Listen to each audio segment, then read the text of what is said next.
Hello, hello. Welcome in, welcome in, welcome in.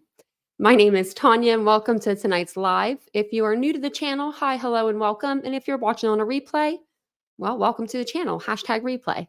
But if you're coming back for yet another round, welcome back, Titans. It's good to see everybody in the chat. It's good to have a nice little full chat when you come in. Can't beat that. You can't beat that. I am streaming on my other channel, Unfiltered with Tanya, and then I'm also streaming over on Twitter. So if you're in any of those places and you want to chat with the main chat, we're over on Titanium Built on YouTube. So all kinds of places to watch it. So have you guys been watching the Bullhorn Betty live that she's doing right now with Seth and Tony? Because, well, y'all, I had a whole something different planned, and I was watching that, and it's a bunch of bull crap. Like, she's not catching it or something, because normally Betty will call it out, but it's every other sentence. I'm like, what's going on here? What's going on? So, hey, Cheryl, hey, Jan, I was just thinking of something when you said different testimony. Today, I cried. They did that. Chad Daybell verdict came in today, and oh my lordy, I cried over that. Hey, Ladybug. Hey, Mary Beth. Hey, Cheryl. Hey, Jan. Welcome in, everybody. I'm going to try to get down to the bottom here. Hey, Tracy. Welcome in. If I miss you, I'm sorry. I'm just going to kind of get to the bottom. Mary Beth's here. Breaking news, Aries said. Aries always has the breaking news. Lenora. Otto, there you are. Hey, Harley Girl. Welcome in, West Virginia Holler Girl. Welcome in, everybody. Hey, Tammy. Tony better leave JLR alone. Yeah, he better. I watched JLR's live today too. I've never watched a live from JLR before, but I did today. I've watched in the beginning when he says, "Come on in, hi, hello, welcome, welcome, come on in." Like I've seen that part, but I never watched the whole thing. And yeah, Tony's going after him. I heard the tape and I was like, I've heard it before. Like I heard it live, but I don't know why it infuriated me more today than it did the first time I heard it. But man, it was epic. When Tylee and JJ's family came outside, I lost it. I lost it before they even came to the podium. I was crying. And I just realized I forgot my rings and my earrings, but that's okay. That's okay. Ashley has her nephew there. That's great. Well, we're going to go ahead. We'll get into tonight's case coverage. We're going to review Betty's live. She's doing a pretty good job. I've got to say that. I got to give her. She's asking really good questions. Well, she was asking really good questions when I was watching. She's asking questions. She's not yelling tonight, which is nice. Something different from her. And I don't know. The questions she's asking, I mean, I think she was doing a pretty good job. Wasn't doing too bad. I love that part too, Tammy, when come on in, come on. He sounds like boyish, you know? JLR's got something up his sleeves. Oh, he always does. He always does. He always does. Well, I didn't even know that Magnolia was his girlfriend until last night. I'm like, who's Magnolia? His cat? I thought that was his cat. Good golly. Good golly. So I was trying to wait to see when they were done, but I'm about to just do it now because they're going to be on here for a while. So he is just saying some out of pocket things. I was going to write them down and I was like, you know what? No, we're just going to go over and we're just going to watch. Let me check something really quick before I do that. I want you guys, okay, so, and I have this rant, his little FU rant he did, Seth, I have this clipped, so I'm going to play it for you sometime within the live because it goes with it, believe you me. But before we get started with all of that, I do want to say a little bit about who we're going to be talking about tonight, even though mostly tonight we're not going to really talk about Sebastian, which is sad, because, you know, when Tony and Seth are on a panel, I don't know, we just don't hear a lot. I've heard he's unique. Tonight, I heard what Sebastian was passionate, what his favorite thing was to do and his least favorite thing was to do, according to his dad. And if that is true, then I don't know. It wasn't a good answer. So Sebastian Wayne Drake Rogers is who we're talking about. 15 years old. He went missing out of Hendersonville, Tennessee. He was last seen on February 26, 2024. Been missing over 90 days now. In the area of Stafford Court in Hendersonville. He's 5'5", blondish brown hair, I would say, brown eyes, 120 pounds roughly, give or take a few pounds, I'd say. He's tall and lean for his age, but yeah, he's adorable. Wears glasses, and not that it matters. I mean, not that this, you know, solidifies what he is and what makes him, but he is autistic, and he does have a chromosome deletion syndrome, so just wanted to make sure everyone does know that because, you know, and he doesn't like soda. Doesn't like soda pop, unlike me. So I'm trying to see if have like Betty be done, but she's not going to be. So we're just going to go over to Betty's. I'm going to stop this for commentation. So I'm going to commentate around this. And so that's why it's going to be fair use, but I'm going to be pausing it. We're going to be talking about a lot of stuff because some of it's just like, what? What? He was contradicting himself. And I don't know if anybody else caught it. So I was like, oh, we got to go over this.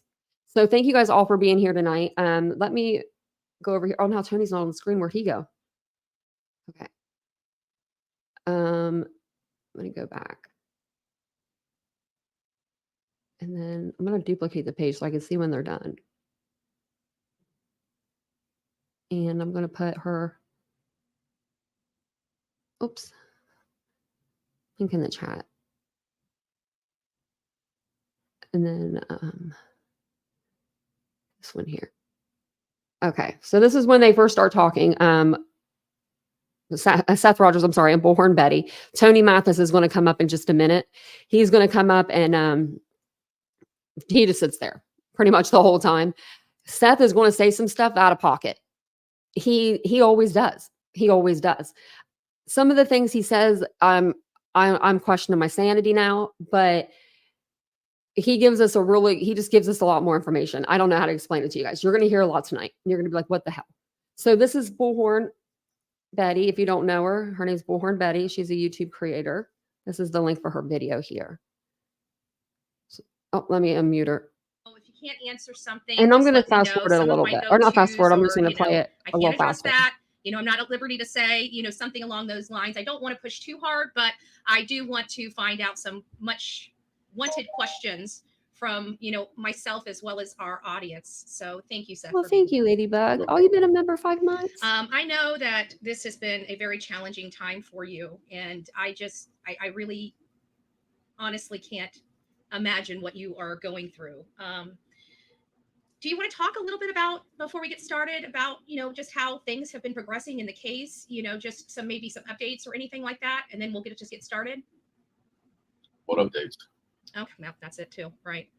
Gotcha. What updates? Well, this is what I'd first like to do. I kind of want to explore your. I'm wondering if the investigators have updates, or if if they're on to something right now and we just don't know about it because of people in this case. When they get information, they let it out, or they tell YouTubers. Unique relationship with Sebastian. I will say YouTubers won one today, though. We did.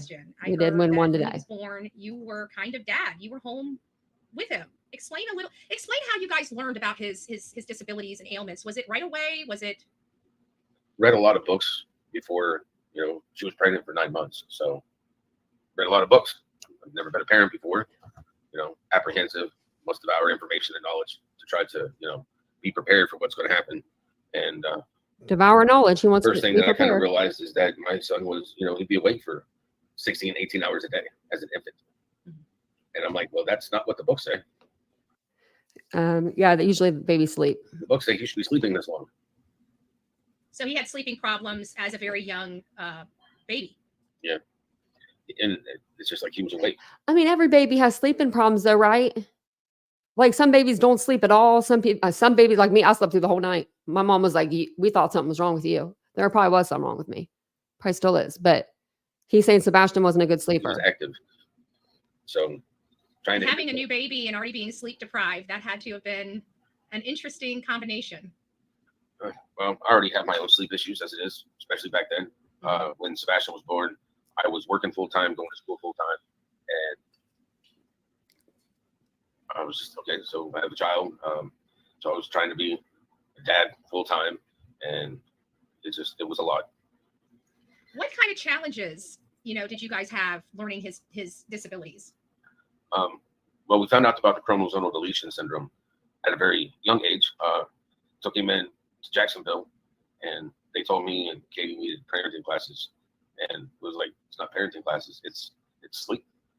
Mm-hmm. There is no downtime. It's like, you don't understand, between work and my son, there's no time to sleep. It's not, I'll take a nap when he goes down, because he doesn't go down. Mm-hmm. I mean, when was he working 8-10 hours a day? You're taking care of your child that is active, functioning, active, like crawling around. You know, it took him a while to walk, but he was always active. Mhm. He's always been active.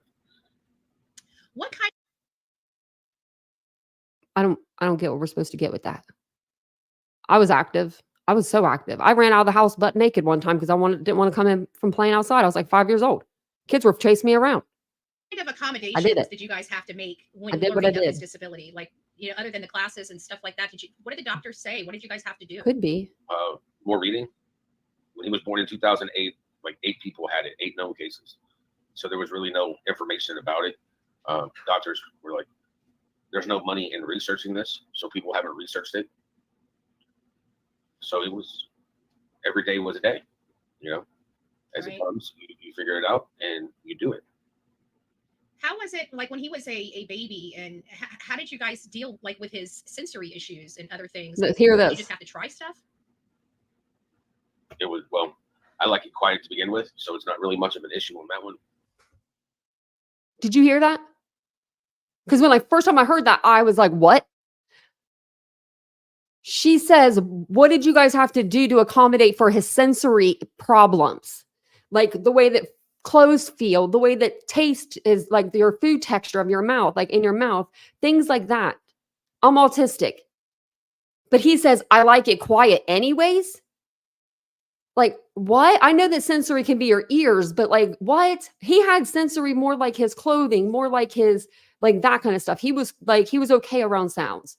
I mean, we've seen in pictures, like he was just bowling like the night before. He's like not that kind of like, I don't know, you know what I mean? I'm just like, what? What? Your kid was bowling the night before. I'm sure that he can do sounds. I'm sure it was not, well, I like it quiet. So what? No, you get your child into therapy if they have something like that. But Yeah, let me when he was replay young, it. it was, and you do it. Here, look. Information about it.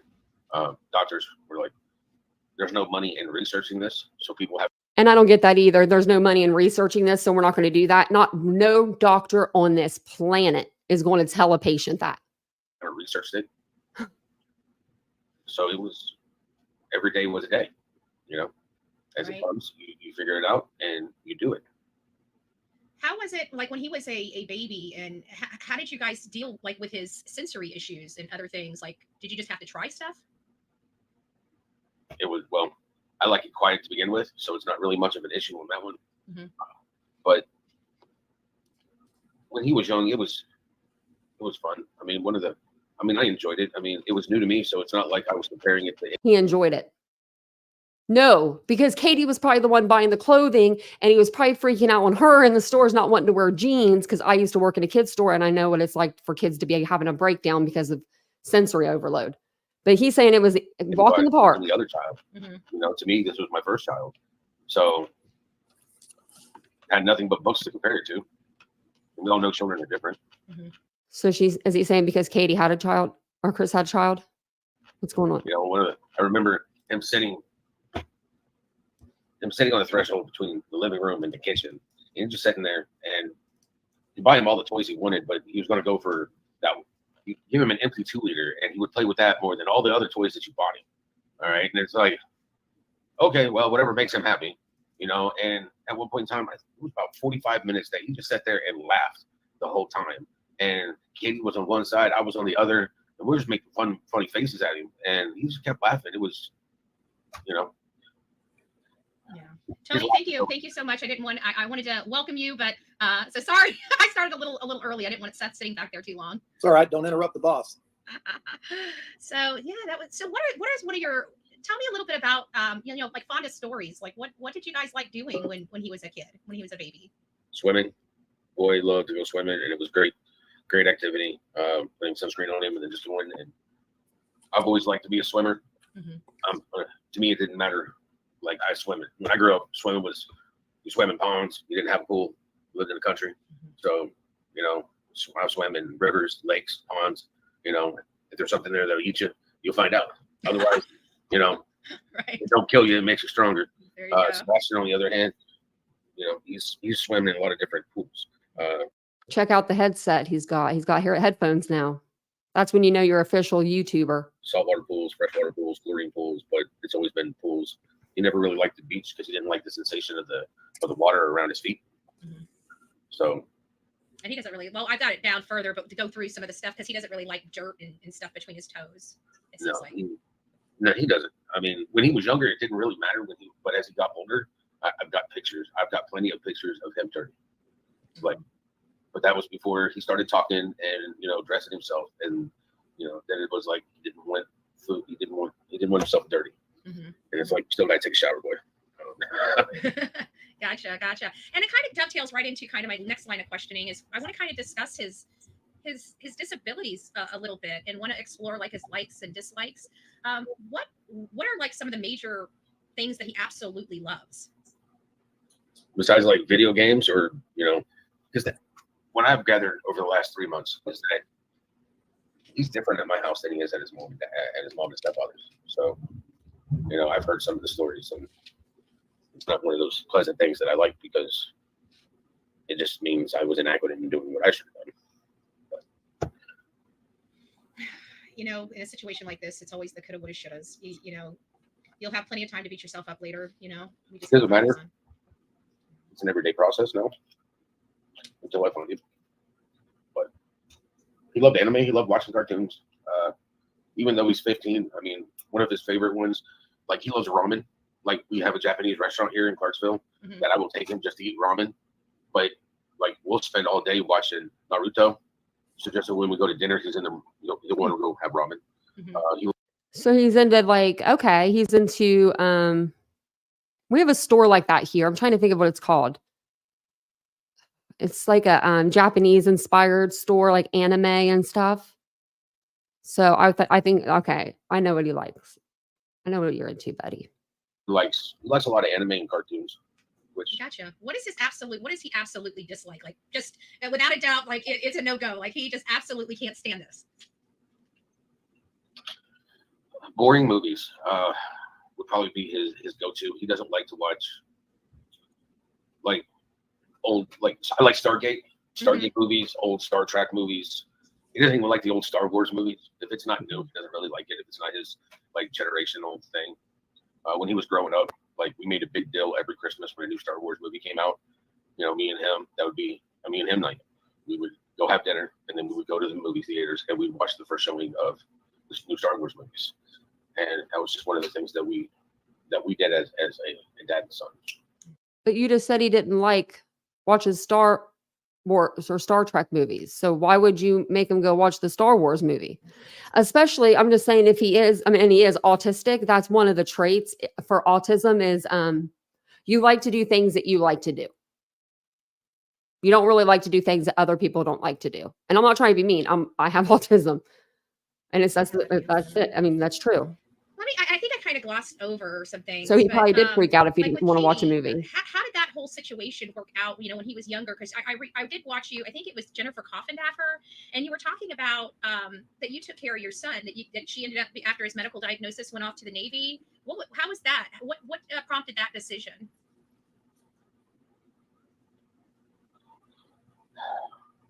I really don't want to say anything bad about his mom, but if you're not willing to do something along the lines of taking care of the child, then you have to do something else to help with the family. And I was going to school full time, I was working full time, and I was taking care of the child full time.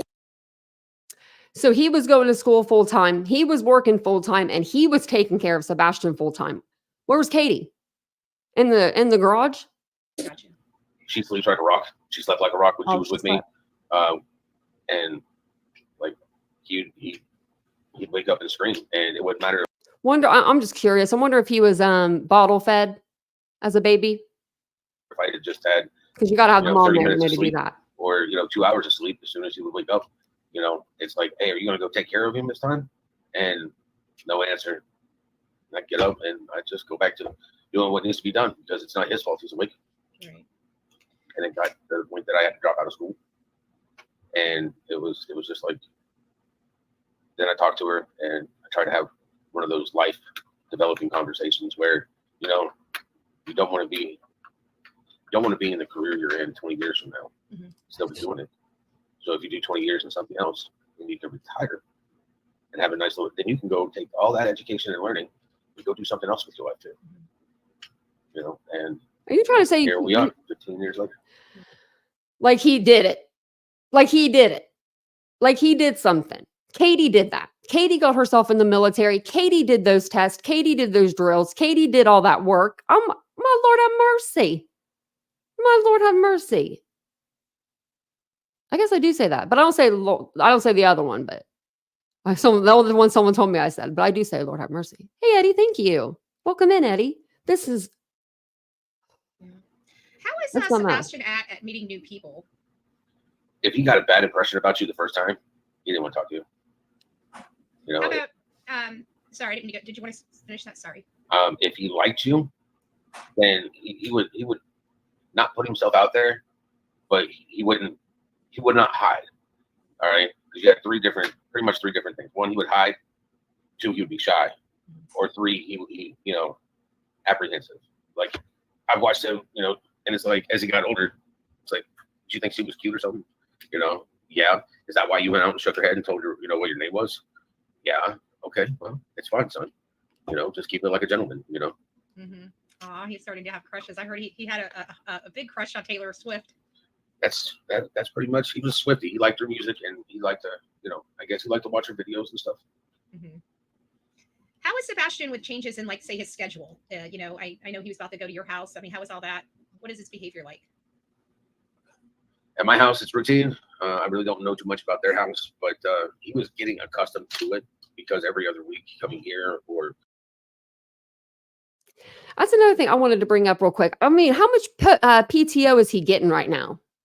If he's a corrections officer and he still is holding a job there, I can put my like monthly YouTube check on the line and say that he's getting some sort of PTO, paid time off time. Just like you would if you were having a baby or if you were adopting a baby or fostering a baby, one of those, like, if you do that, you get paid time off. I'm pretty sure if your kid's missing, you're going to get some sort of paid time off. I'm just wondering. And I figured that Harley Ryder, I figured that she enrolled or whatever, enlisted in the military to get more money. If they were married, they would get more money. That's what I kind of thought. Like, that's why they got married. But I don't know. They might have been married before then. But that's usually what happens in my case. I've heard, not in my case, but where I've seen it happen. During vacation times and stuff. But I didn't have much of a schedule here unless we were doing things. Okay, not much of a schedule there.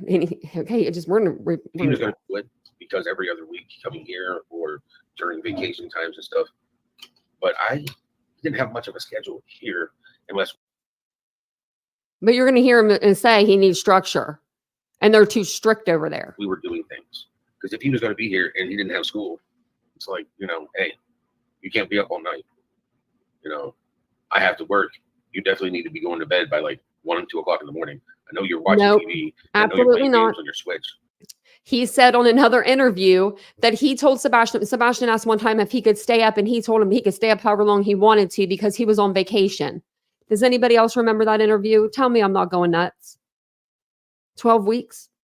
Wow, Vivian. So he's still got some weeks. Wouldn't that be something? And like, if I was at work, I'd just call him from work, see what he's doing. That's another thing. He's at work and Sebastian's at home, but Sebastian has the mental capability, he says, of a 10-year-old. So you would leave a 10-year-old at home while you were working 12-hour shift, 10-hour shift, 8-hour shift? Check in on him, and he knew that he needed to make sure his phone stayed charged, and then he needed to answer that phone when it rang because it could either be me or his mom calling him. How did he like trying new things?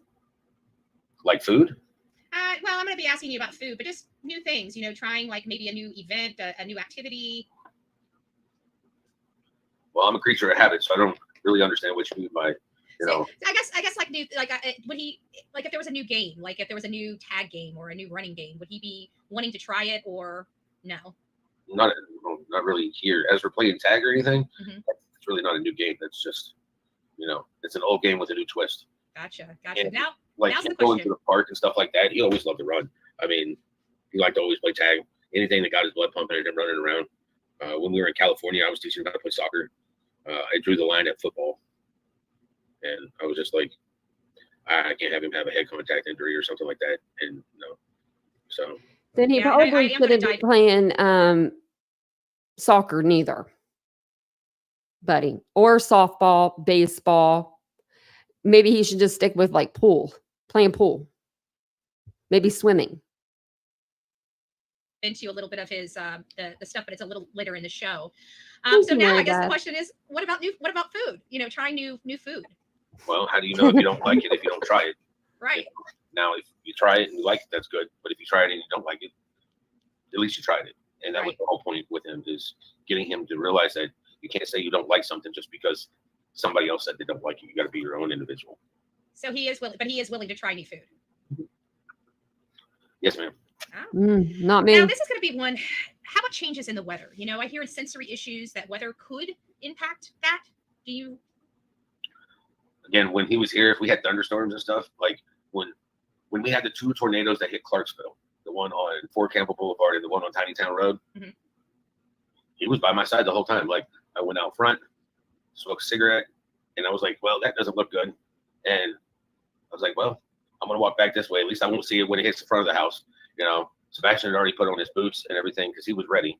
Because I'd already told him, listen, we're in a tornado watch warning, bad thunderstorms, get everything ready. I had the bathroom already prepared, towels and stuff in the bottom of the tub.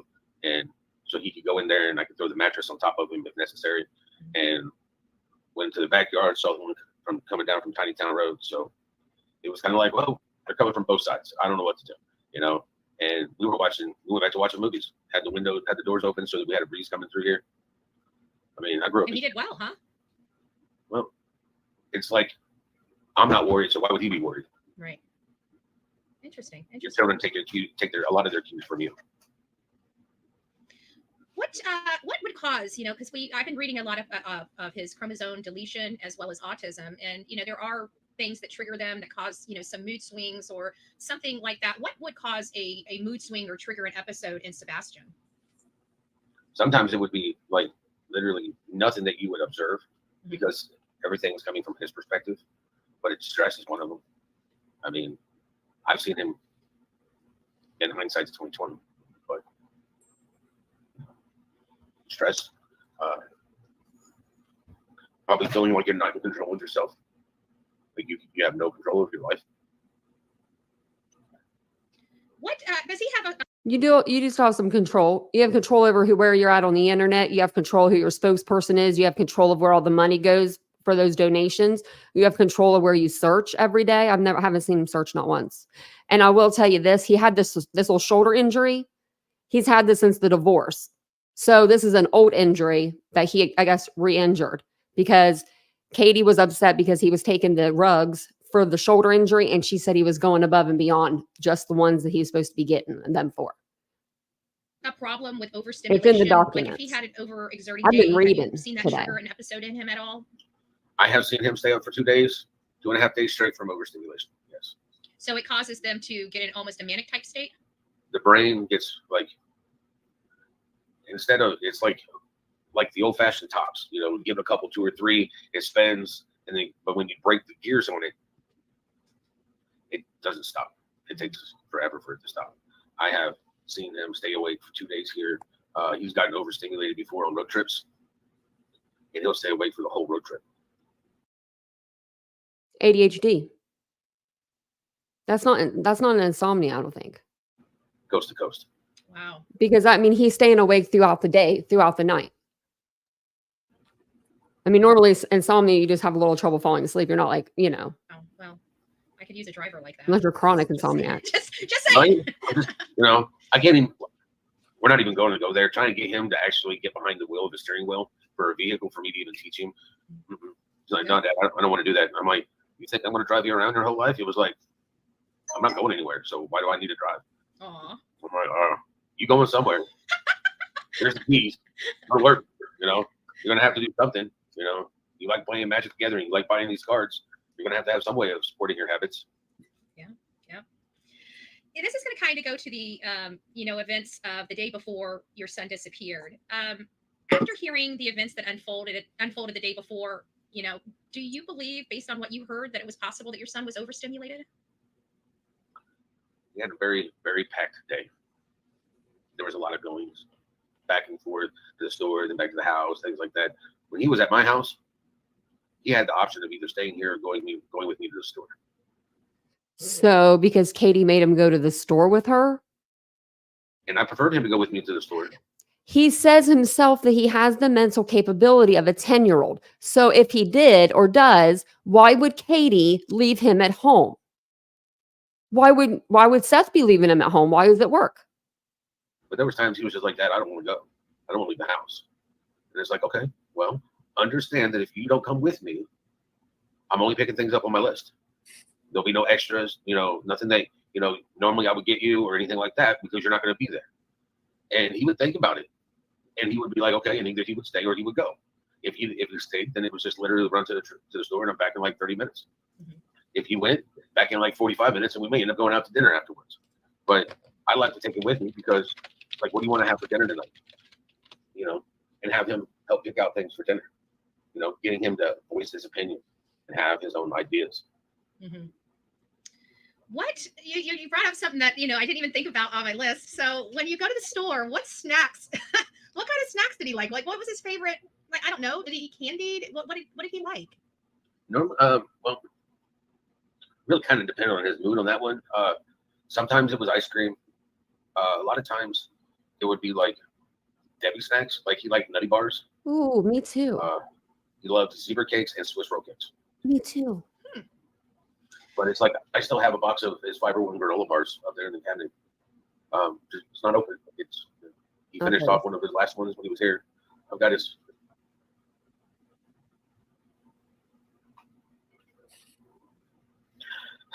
Deep breath, buddy. I'm so sorry you're going through this. I couldn't imagine.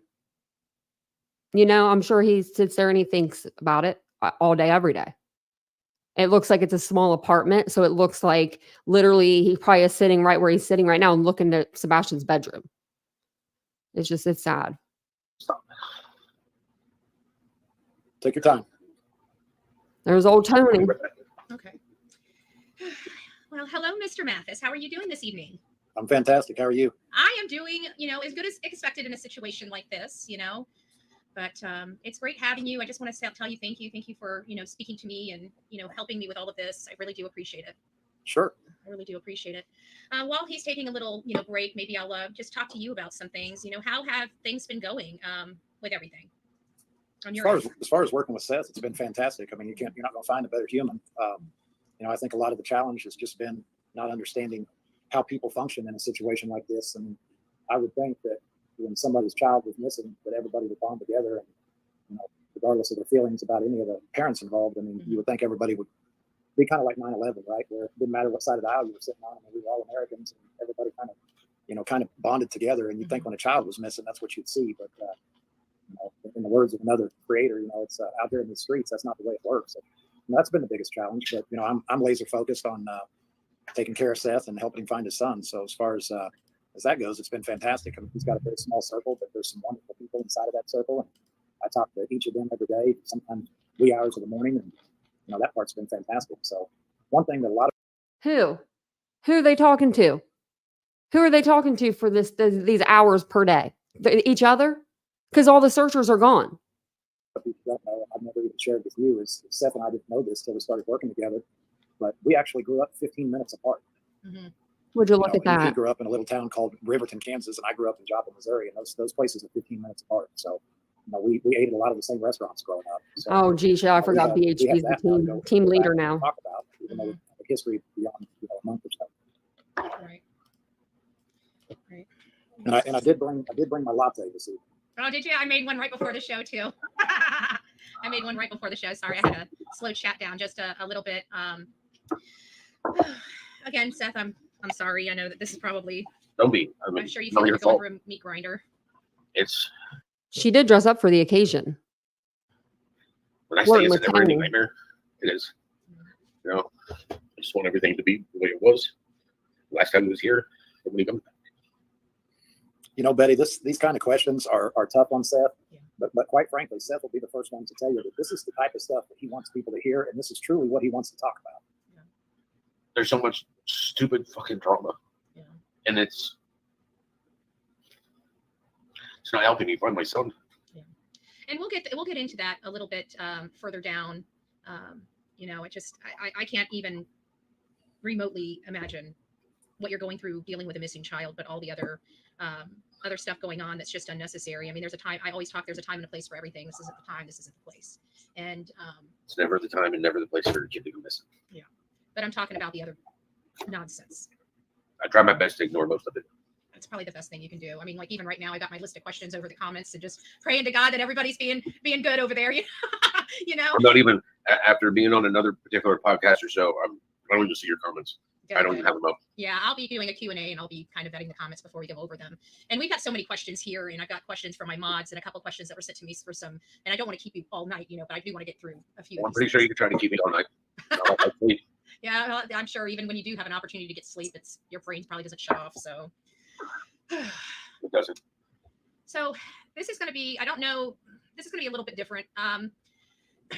You asked for a kind of, I don't know how, I'm just going to be blunt. You asked for basically a proof of life video from law enforcement because you had not spoken to your son since the Thursday before he went missing. So you didn't speak to him Friday. He was out Saturday with his mom, Sunday, and then Monday he wasn't there. So that's what that's called. Old Betty just told. Because you know how he saw the BJ's video or whatever, Costco video. But he asked for it to be like a proof of life video. I wonder if he asked it like that to the officers. Show me a proof of life. I want to see the last time my son was alive. If that's the case, I mean, that's kind of already stepping on toes that, you know, technically right now, as of, you know, May 30th at 10:20 p.m. Eastern Standard Time, we don't even have a crime that's been committed. Technically, we don't have a crime. We don't have a kid. We don't have a crime. We just have a missing kid. That's not a crime. People have gotten out of jail for their kids being missing. Didn't even reproduce the kid. Still came out of jail. And so law enforcement did bring you, brought you in. I'm wondering how he asked about that. The Roadhouse video, and you got an opportunity to see your son walk out of the restaurant. Because, you know, he could have said, like, do you have a video from BJ's or Costco? Like, you know what I mean? Just so we could see what you guys were doing, make sure no one was following you. There's a way to word that. Tell me, what was the first thing that you noticed when you saw that video? He's alive. It was literally just a proof of life video. What was his demeanor like? There wasn't enough for me to tell. How about the clothes that he was wearing? Were those, I think you've already answered this, but just for my clarification. Chris answered that question. Huh? Chris answered that question. What did Chris say? Chris said that they used his clothes from the night before for the scent dogs. Okay, gotcha. Did anything appear odd or out of place when you were looking at that video? Didn't pay that much attention. I was just happy to see that. You didn't pay that much attention. You're just happy to see him. What do you mean you weren't paying attention? I would be looking, it'd be like a where's frickin' Waldo for me. And have you ever been in Costco? I mean, literally, I would be like, okay, this is the map. This person was here. This person was here. What do you mean you didn't really look at it? What if there was someone right behind Katie and, Sebastian? What if someone was following Katie and Sebastian and you could see them in the parking lot? Like, come on. Gotcha. Come on with it. I wish I had. Yes, And I wish want a had copy that of video it. so I could sit there and just look at it. Yeah, but I'm not law enforcement in this case. I wonder if he asked. I'm a suspect. He's a suspect, he said. And you have not been cleared. No, nobody has. Nope. He's a suspect. No one's been cleared. If you had a list, I think it's kind of hilarious, but you know. and actually, I'm going to kind of go on a little tangent here, but just to clarify, where do you work? I work for Davidson County Sheriff's Office. And what is your job or your job title? Deputy Sheriff, and I work in the Corrections Department. And he works at the jail. The correctional jail, not the prison. And where were you the night that Sebastian disappeared? At work. And you said you were at Downtown Correction Center. and so you were at a jail. I was in jail. So you were in jail. And I'm sure there's probably, with it being a jail, it's a very secured area. Oh yes, I am on camera arriving at 6 p.m. into the garage, which is a secure garage. You have to have badge access to get in or out. Mm-hmm. And then I'm leaving at like 7:30 the next morning, exiting out of the garage. If you had to list Sebastian's favorite activities to his least activities, which would those be? Favorite activities? I think I already know the answer to that, but Well, again, it really kind of depends on his mood, because here I'd say his his least favorite activity is going to bed, but his favorite activity is sleeping. Interesting. I was rolling the dice on video games and cleaning his room. His room is actually when they came in on Monday that he disappeared, they trashed his room. Flipped mattresses over, took sheets and blankets and stuff off of his bed, went through his stuff. And I told them when they came in, I said, listen, his room is probably a mess. You know, just bear with it. And when they walked in, they were like, his room is cleaner than my kid's room. Well, needless to say, when they left my son's room, it was like he had been in there a week and never left. And it took me a minute just to go in and clean up his room. Put everything back where he had it. But he doesn't like cleaning his room. Very rarely does it. I just want to make a comment really quick. I know that a lot of people are taking their own personal story and they're taking this to heart. They're taking it to a place where it shouldn't be. I know a lot of people out there, and I just remember this, so I wanted to say it.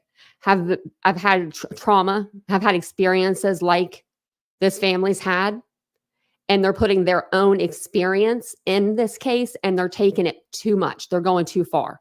They're going too far. They're going as far as saying, I love Sebastian more than Katie did. Like, no, you didn't. No, you don't. Anybody that has trauma, I'm really sorry, but your trauma, you can't put your feelings into this. You just can't. Like, you have to just try to step back and just observe things. That's what I've been trying to do. And when I've been observing, a lot of it does come back to Seth because he's the one that makes himself to be out there. Now, if Katie and Chris did the same stuff, told everyone to F off, did all that stuff, brought out divorce papers, CPS reports, things of that nature, then the internet would be on fire, And I'd be talking the other way. I would be talking about them. No one in here. I just remembered it. Get him to understand that if you pick it up and you put it away, when you're done playing with it, you know where it's at when you want to play with it again. And, when he's awake, he loves playing with his Legos. He'd be underneath the bed playing on his little Nintendo Switch thing.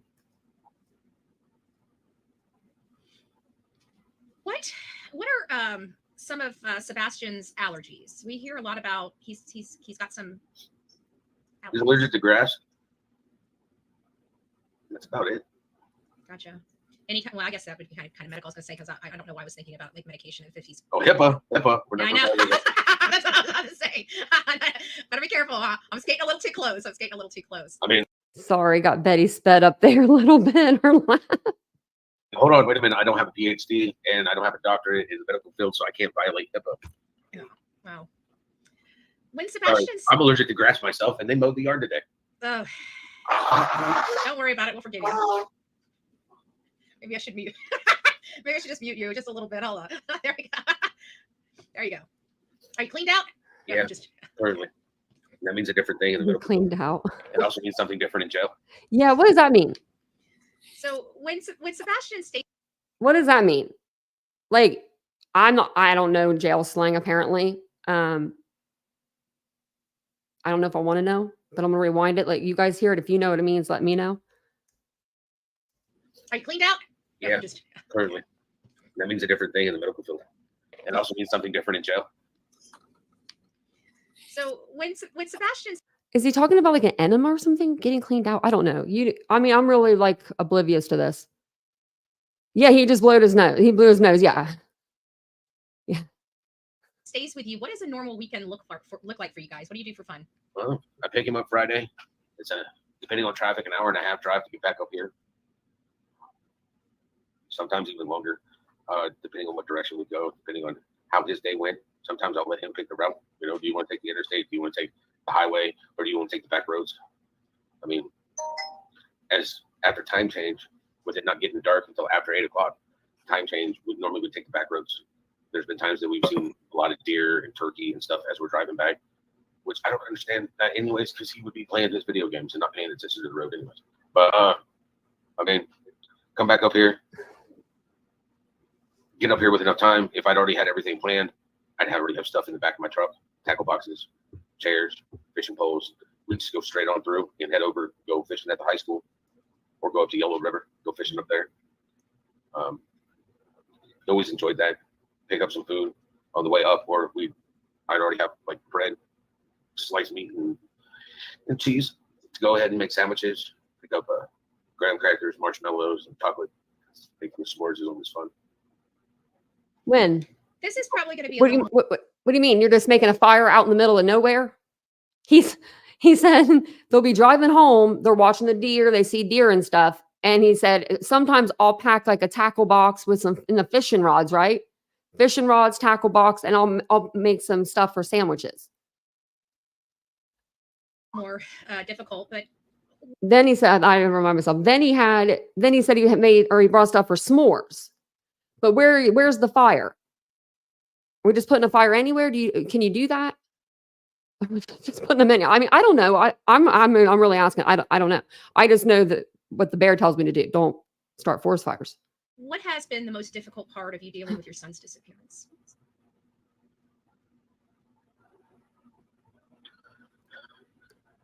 You hear that? TV's not on. He's not playing video games. Nobody goes in his room. His light's not on. He's not coming to ask me what I'm doing.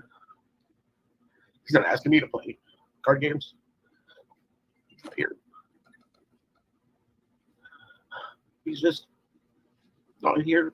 I don't know where he's at. I don't know where my son is. It's gotta be, I can't even imagine. It's so hard for me to try, and I'm trying to stay away from the drama during the interview, but some days it's just so hard for me to understand how people can be mean to this man. I don't get it. I don't know if I really don't know if I will quite, ever get that. I'm just. Why we lose our minds once in a while. Okay. So this is. My house is not a home. He should be here. School's already out. He should be here. I looked that up too, and school is out. Interim summer break. I was like, dang. But this. He was going to be moving into your house this time. Like he was supposed to be coming to you and living with you full time, like right about now. Several days ago. 2 weeks ago, he said. Now, that's not true. 2 weeks ago, he would have been in school. He wouldn't have been with you, Seth. He couldn't, unless you were driving him to school an hour and a half every day and then picking him up an hour and a half, so 3 hours, Monday through Friday. If not, he would have been staying with Katie, his mom, his stepdad. He would have been going to school still. And I'm telling you what, that first interview where I swear he wanted to say Sebastian was just staying with him for the summer. I want to hear it. I want to hear it out of Katie and Chris's mouth that he was going there to live. Because the way he dodges that question, it's just, I don't know. I need to find that first interview. He'd been out of that situation and he'd never have to go back. Now, this is kind of another dovetail. You had received reports. I know you can't discuss the reports. Maybe you can answer this. Were you shocked about what you read in the reports? Can you answer that? Yeah, I was. Hello, Moto. Okay. I know that talked more when my name's not on any of the reports because they didn't bother to call me. Yeah, and that's been a because you had. I want the audience to understand. Hello, Moto. Does anybody feel like they went back? Does anybody feel like they went back to like the early 2000s with that? Bring, hello, Moto. Do they even make Motorola phones still? I guess they do. Yeah, Betty, I think it was just as big of a shock as to the fact that they didn't notify him as to what was inside those reports. And then Seth, I have a problem with that too. Seth just walked away. He just got up, walked away, and got himself a drink. I don't know, a father that has joint custody. And I don't understand why he he would be immediately notified, unless that information was withheld from the Department of Children and Family Services. Sometimes they don't have those details. If he had no custody whatsoever, no custodial rights, is the only way it makes sense to me. Right. And he had to hire an attorney to go get those records, didn't he? He did. Yeah. I did have to hire an attorney to get those records pushed through to get to me. The only thing I can say to those records is that there is a statement stating that the only place he felt safe was here. I don't want you getting yourself into a legal quagmire. So he said the only place that he felt safe was with his dad. I'll let you speak about what you're comfortable speaking about, but just I can't really mention anything about him. You know, Lord help me if DCS contacts my attorney one more time. I'd already told her what to do if they contact her one more time. I'm not speaking. Why is the Department of Children's Services contacting your employers? Like, or your lawyer, I mean, your attorney. I don't get that. Why would why are they doing that? Speaking about There's a them. reason. I'm not giving them out to anybody. Right. You know. Yeah, and you're not doing anything to violate the confidentiality. You're happy to have those reports. At the end of the day, you now know what happened or what is alleged to have happened, at least for whatever incidences those cover. It's more insight. It's more insight in figuring out what was going on, because it's obvious that the communication that was given to me wasn't proper communication. Have you ever been contacted by DCS at all? Ever in the past? Not Related to here. your son? Not here. I'd had it at CPS in California. And Listen up, boys and girls. CPS in California, he said. Never had one here, but I've had one in California. can you share what that was related to, or is that? My son went to school and told his teacher that I beat his ass. And when CPS showed up, I was like, Okay, how's everybody feel now? My son went to school and told everybody that I beat his ass. Does Sebastian look like a kid that is going to make up stuff? Does he look like he wants to get in trouble? Does he look like a kid that wants to cause trouble? Hell no, not to me. told him to clean his room. I was going to bust his butt. Did you bust his butt? No, he cleaned his room. Mhm. There was the threat of a butt whooping. Right. You know, and he was like, "Well, he said that you were going to beat him." And I'm like, "Wow, okay." So when he came home, I literally turned on Mortal Kombat and I turned the blood action on, and I showed him what a beatdown was. Mhm. Through video games. I was like, "You see?" This is in California. So he says he was like 5 to 7 years old. And he's showing him fight scenes like the gory ones on a PlayStation that a child should not be watching. And he's showing him that and saying, this is what a real beatdown looks like. See all that blood and everything, son? That kid That's a was probably beatdown. scared of I'll bust your everybody. butt. Come on. Really? It was like, "I'm sorry, Dad." And I'm like, there's no reason to be sorry. Just educate yourself on the verbiage and the words that you use, because you can blow things out of proportion and not even realize what you're doing. So Do you think that might, because of some of these things in the past where he did blow them out of proportion, do you think that, maybe some of these things were either blown out of proportion, or do you believe that, because that was a long time ago when he was in California? How old was he? Like 7, 8? most of those were, he wasn't. It was, I want to say 5 or 6. Gotcha. You So know, he was just only didn't really going to know. school for a half a day, Gotcha. which was only a couple hours. Mm-hmm. I want to ask you but- about this because I didn't quite hear this, but my audience and my mods had brought it up to me that you had indicated that your son had some type of brain ailment that you guys learned of, either fluid on the brain or. He had a pocket of fluid on the right bilateral part of his brain. It's been there since he was born. Mhm. You have to watch him, make sure he doesn't suffer any head injuries or anything like that. It was too big for them to put a stent. a stent. It was too. It was not big enough to put a stent in, but still big enough to actually cause damage. That's why I didn't want him in football. Right. I didn't want him putting on a helmet and going, head first into something, because anything that might cause damage to his head is not something like I want my buddy to be safe. When you heard Katie indicate that there was a potential thud coming from his room. Also, I don't know why he was like, Sebastian said the only place he feels safe is my home, because we all know, well, you might not know, but I know, I've been reading the divorce paperwork, and he said that Katie has like all this special training and that he was pretty much terrified of her. Like he was scared of her. She could beat him up. She could beat him up all day, he said. Room with the knowledge of his head injury. How does that make you feel?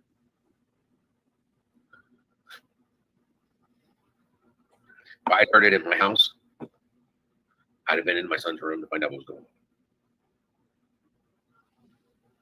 If I hear any kind of strange noise coming out of his room, wherever room he happened to be in, any room, period, I'm going to go find out what that noise is, verify, see what's going on.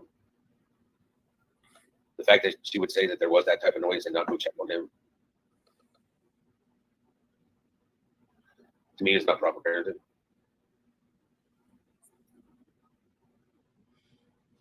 Based on your knowledge of of your son's behaviors, do you believe he would have left the house in the middle of the night? Different scenarios go through my head. For him to leave and not have his shoes, coat, take his switch or his phone, stuff that I know that he went with him if he was going to run away. No. But for him to leave without shoes or anything else on there, the situation would have to be severe enough for him not to be able to grab that stuff.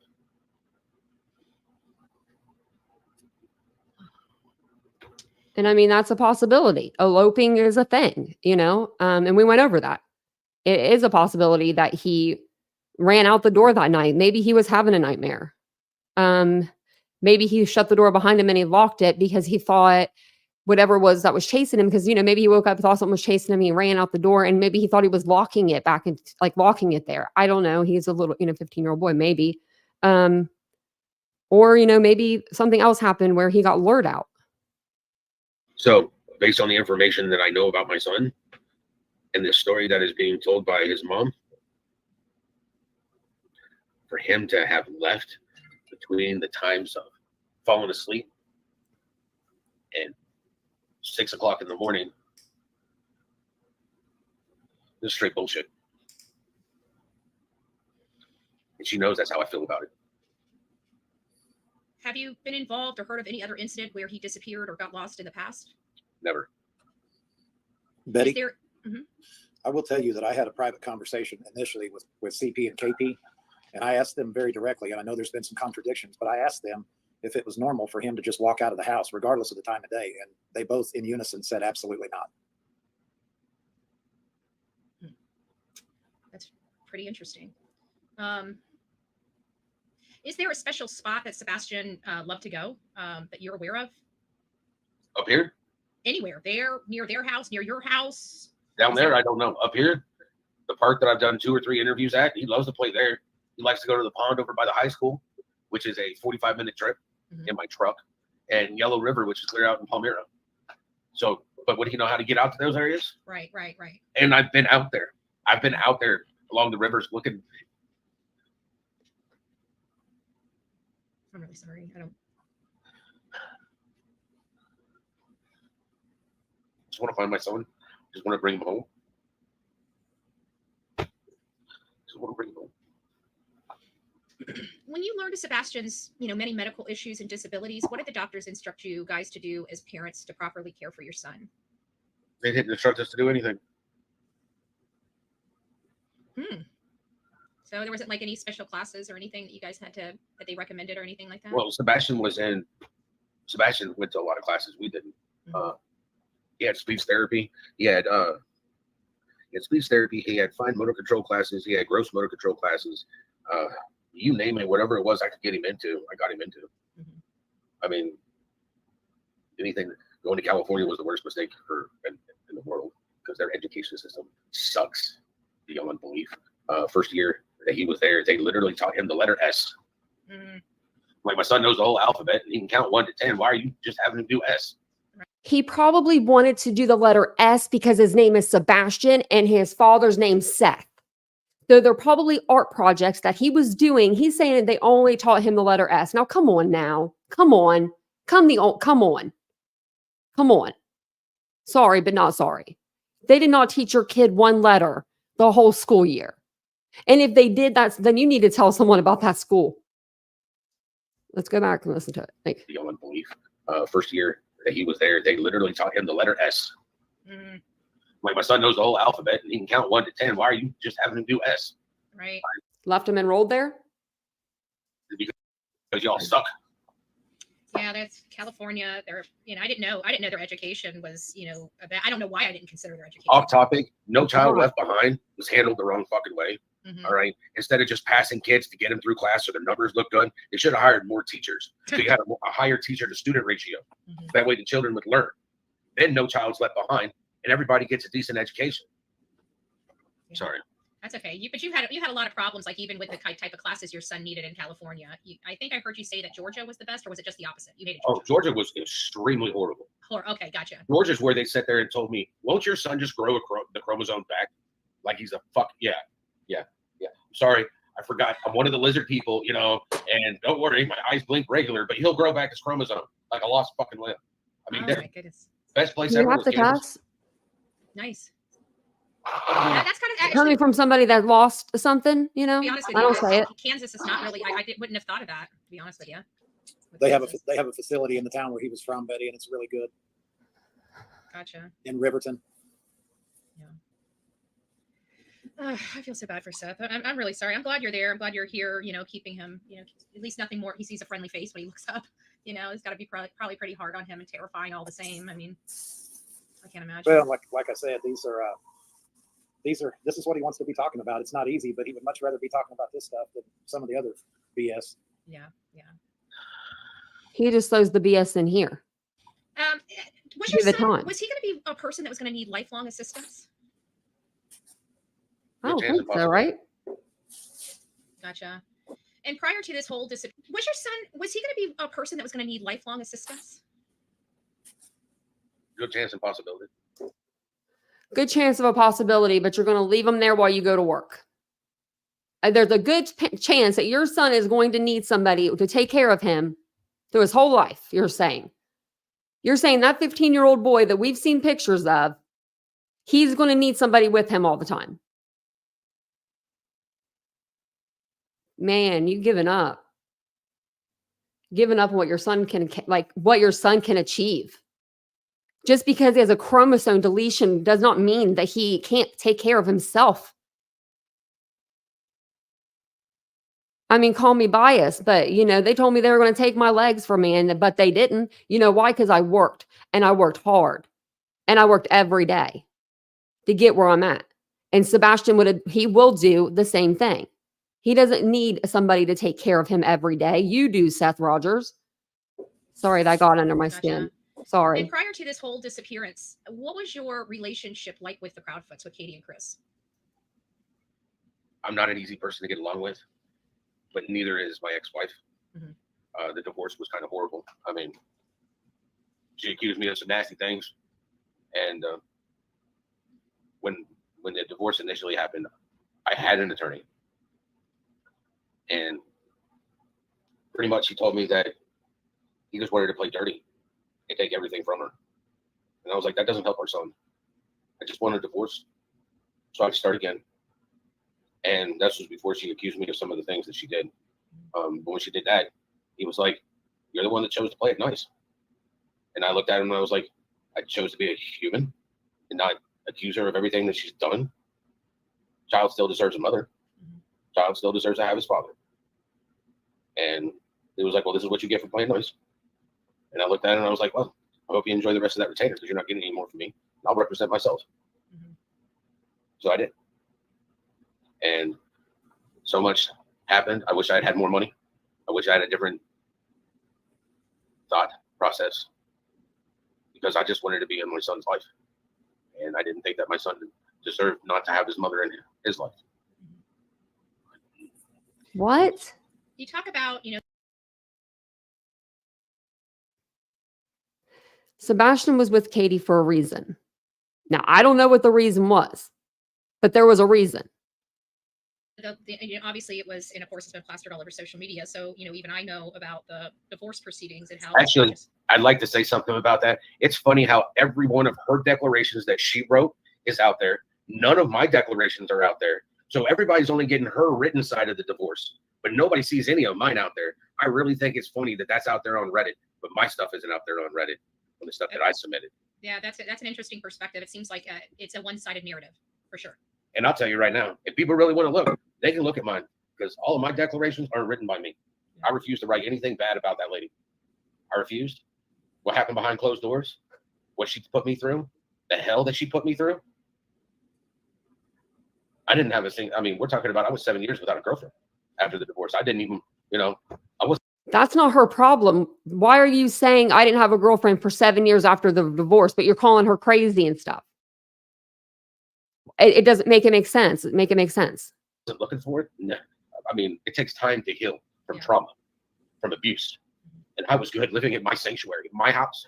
Okay, so Katie was so abusive. Okay, that it took 7 years for him to be able to. Okay. The only person What that are came into these my house doing? was my I'm son. curious. This is the safest place he knew because he felt safe here. Of course, he's going to feel safe in my sanctuary. So when did we come from California over here? When did we get from California to Tennessee? Because we were still back in California. Remember, he was 5 or 6. Because he had his own little sanctuary here too. You want to know why he slept all the time when he was here? I didn't give him sleep aids. Literally was asked what I did for him to sleep He here. kept his my house. meds away from And I him. told law enforcement, hot shower and some sleepy time tea, which is still up there in the cabinet, bought at Walmart. I do it myself. He said it before. He don't give his kids his medicine. That will make him sleep. That'll make his head feel like it's going to explode. So that I can get to sleep a little bit easier. That's it. I don't believe in this medication and stuff that he was taking. I never did. And one of the reasons she divorced me is because I refused to sign off on any type of pharmaceutical medication for my son because I believed in home remedies. He had ADHD, then give him this. Got into arguments with psychologists at the school. You want to give him a cup of coffee every 2 hours. Well, you want to give him a pill every 4. I'd rather give him a cup of coffee and his kidneys will filter it out and he goes and takes a leak instead of building stuff up in the system and you're giving him Ritalin. You're giving him basically pharmaceutical meth. What are you trying to do to our kids? Some people need those medications. They just do. And when you have autism on top of ADHD, you'll have meltdowns if you do not have those medications. If there is a threat of those medications not even being in your presence, you'll have a meltdown. There's no way that he was cool as a cucumber. The reason why he was sleeping at Seth's house, in my opinion, is because he didn't have his medication. His brain was not working right.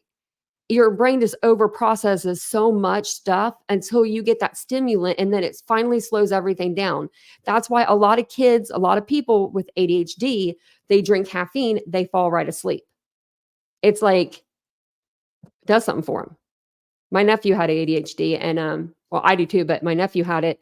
And he's like, told my mom, he's like, Grandma, just give me a Mountain Dew. My mom was like, I'm not giving you soda, you know. And she did finally. And he went right to sleep.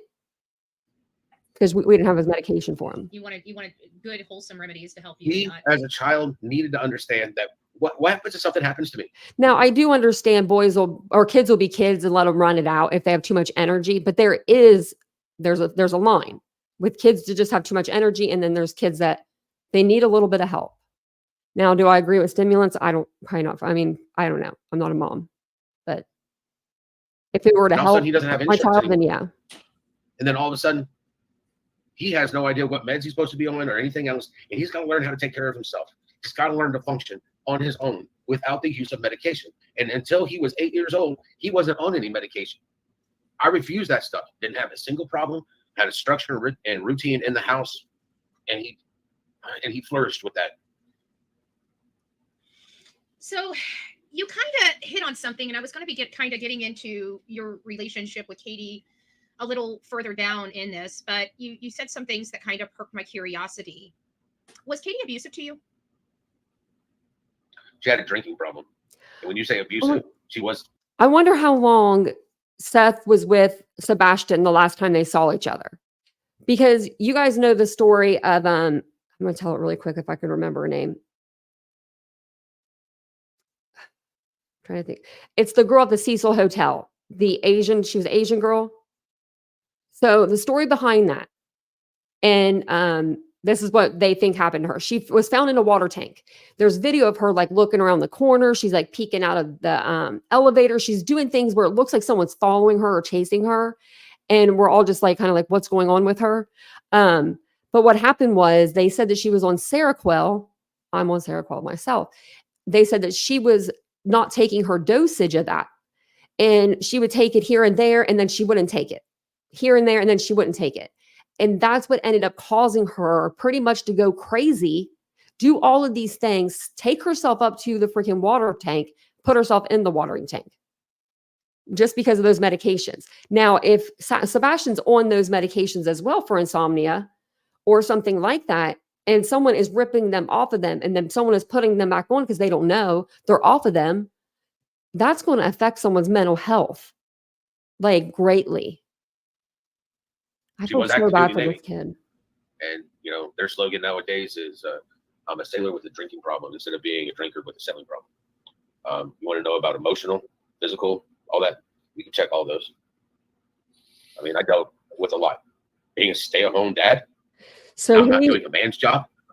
he getting literally told is telling the world right now that Katie Proudfoot abused him, put her hands on him emotionally, physically, all of it. This all the time, that she does a man's job. That's No, a big you're statement. not doing a man's job, honey. You're literally an electrician. It's a profession. All right. That profession is not limited by your gender. That profession got you food in your stomach every freaking day while you were married. I'm very. You didn't work. There's 2 jobs in the world, maybe 3, but a man's job is to protect his family, and a man can impregnate a female. A female is supposed to take care of their children. All right. Very specific gender roles in my life. The way I was raised. Everything else. Yeah, is a profession. let us know about them. All right. I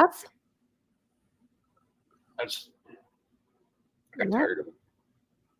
So when she asked for the divorce, I was good. I was like, please. I just want to be in my son's life. May I ask you something? And I just want to ask you this kind of, because this has kind of unfolded itself like over the last 24 hours. Did Katie file for divorce on February 26th? I have no idea. I'd have to pull out the records and take a look Let me when go she see. filed for a divorce. Well, Because I wouldn't know. somebody is actually saying that it was February 26, 2019, exactly 8 years from the day your son disappeared. See the number. 2016. Or 2016. Sorry, yes. Yeah, 2016. I don't see the I date. wouldn't know. I'd have to go literally through either through the records, the paper records, wait, or I'd have to no, go through my emails. August.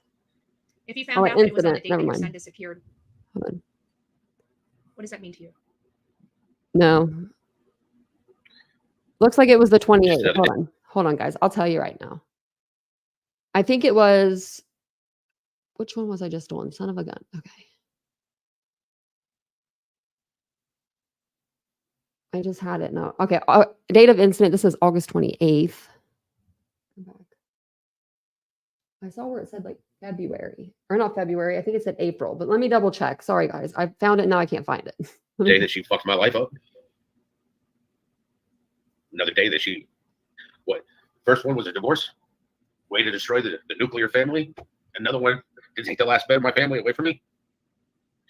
She's good at that. Something I always told my son, there's 2 things in this world that you can do with these. You can either build or you destroy. Be a builder. Don't be a destroyer. That's not gender specific either. That's with everybody. And he was going to be a builder.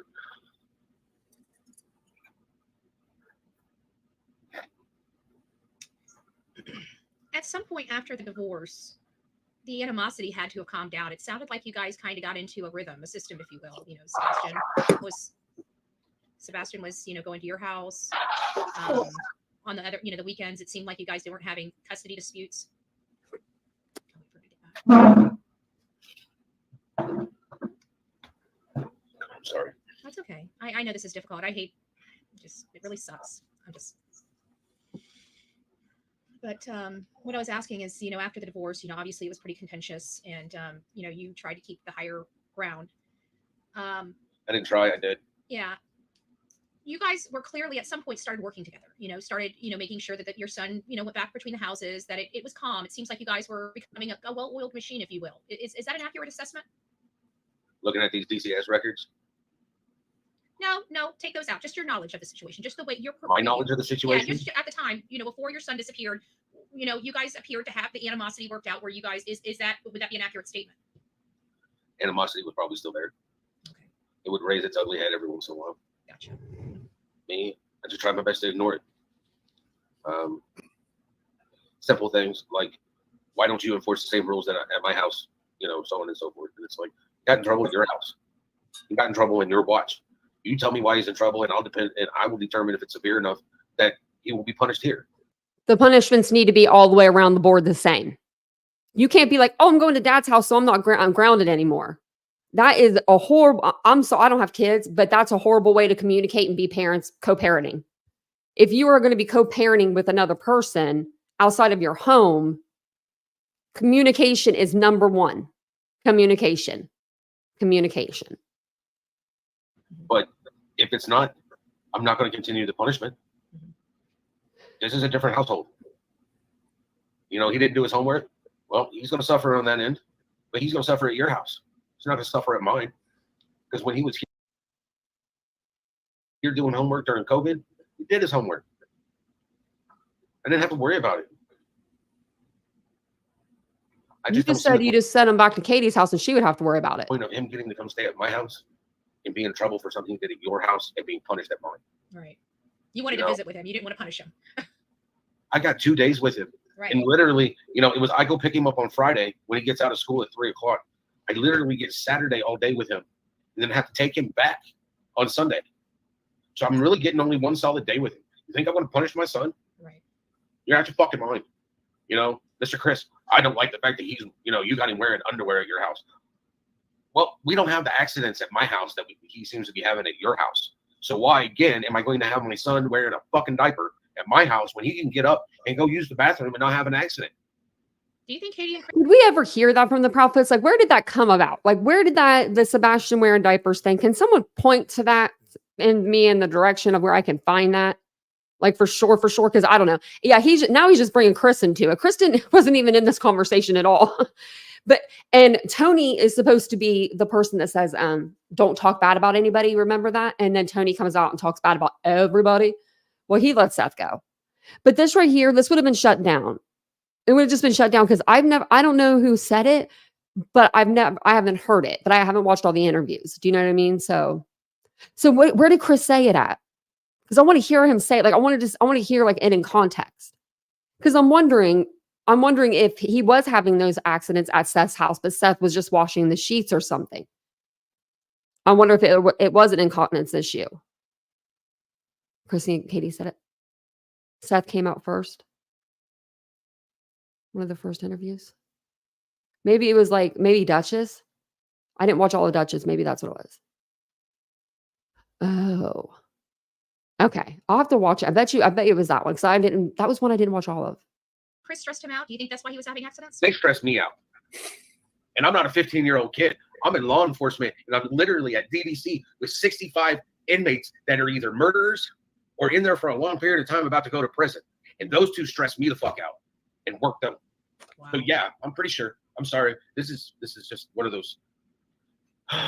Take a deep breath, relax. So he blames Katie and Chris for that. Okay. And this is probably gonna, my next questions are gonna kind of be geared toward Chris. So, according to Chris, I understand why you'd be mad about that. The world is basically you guys speak regularly. Is that true, and how often? About Sebastian, yes. Yeah. But obviously, he's feeding me a line of bullshit every time I fucking spoke to him. And my phone number's still the same. And I know he probably watching. He probably in chat. Hi, Chris. Fuck off. You can call me. Like, why? Like, what? Like, what's the point in that? Like, what is the point in that?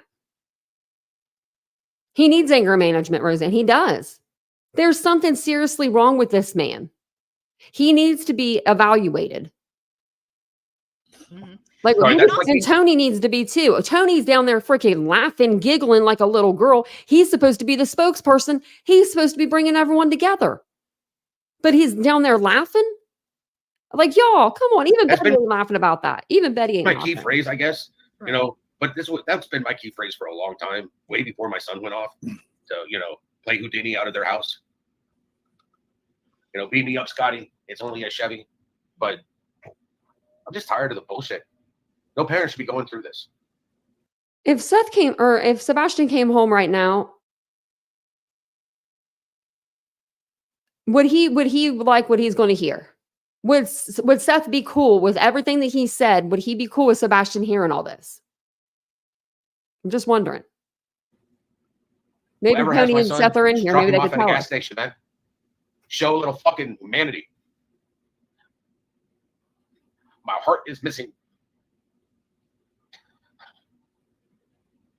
Just drop him off. Tell him to go call 911. I need my son. I want my son back. Life ain't fair, but this is bullshit. Give him just a second, Betty. Yeah.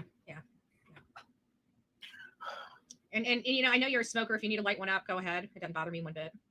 You know, I know this has got to be just awful. While he's taking a break, I just want to do a check in chat to make sure everybody is doing well in chat and everybody's, you know, being good as good as is expected with 2,800 people, you know.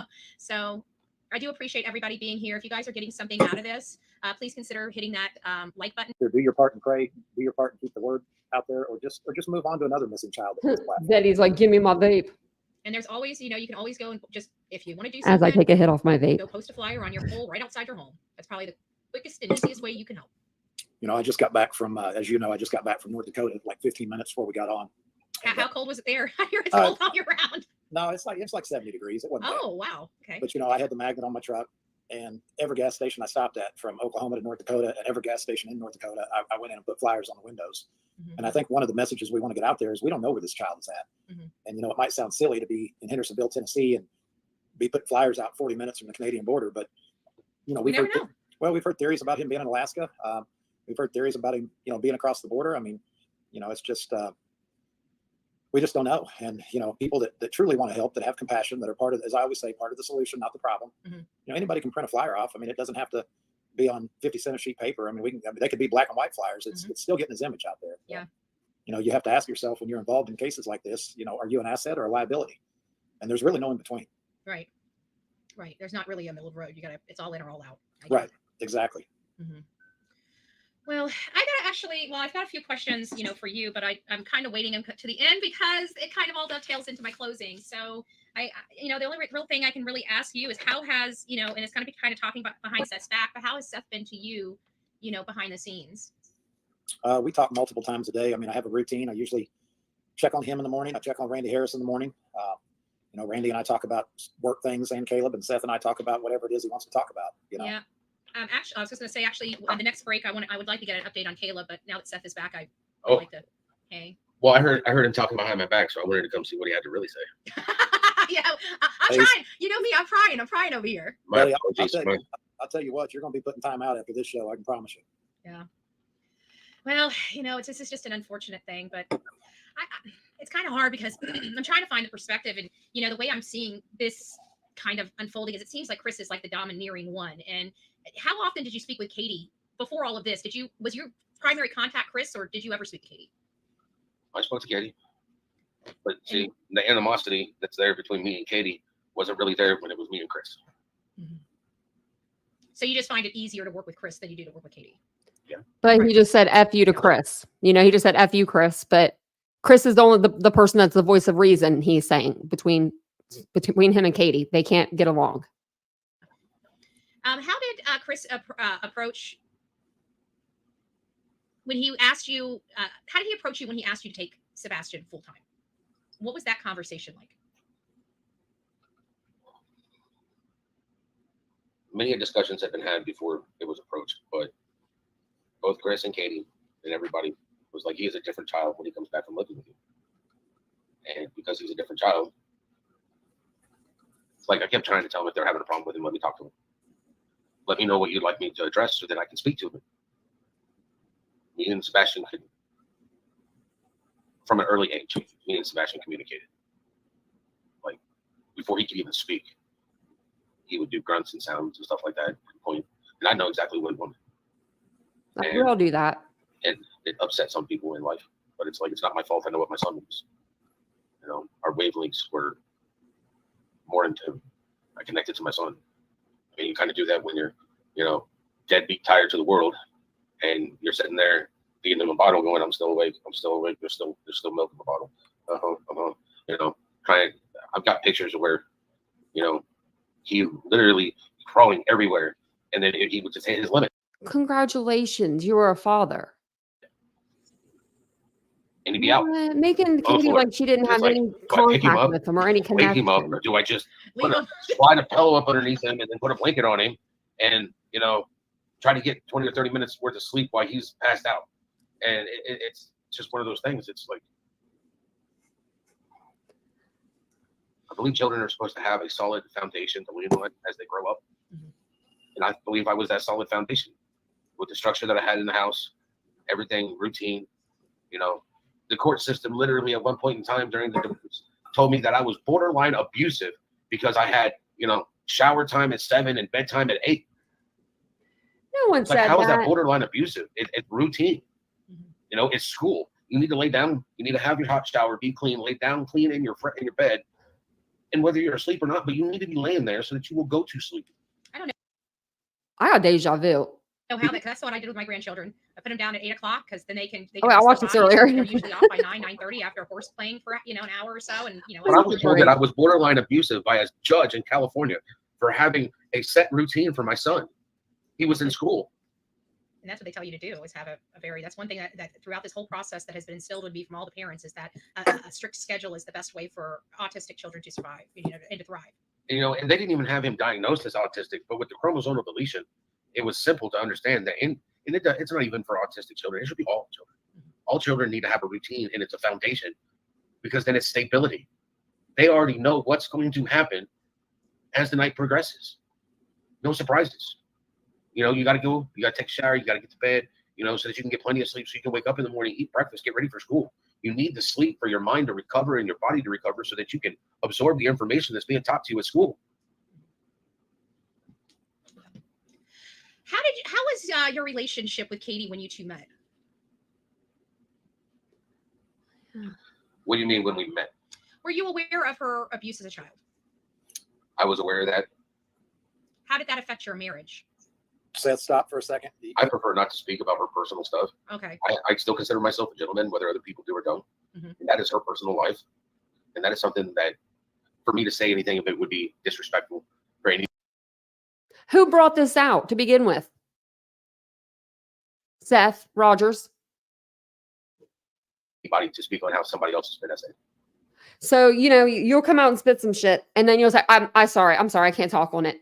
Just like when Pascal had 12,000 people in his live that you were going to bring CPS papers to, and as soon as he finally got to it, he was already in there $5,000, deep in super chats. He's asked the question, the ultimate question, where's the CPS reports? And Seth goes, nah, I ain't showing you. Do you remember that hour and 44 minutes we didn't get back of our lives?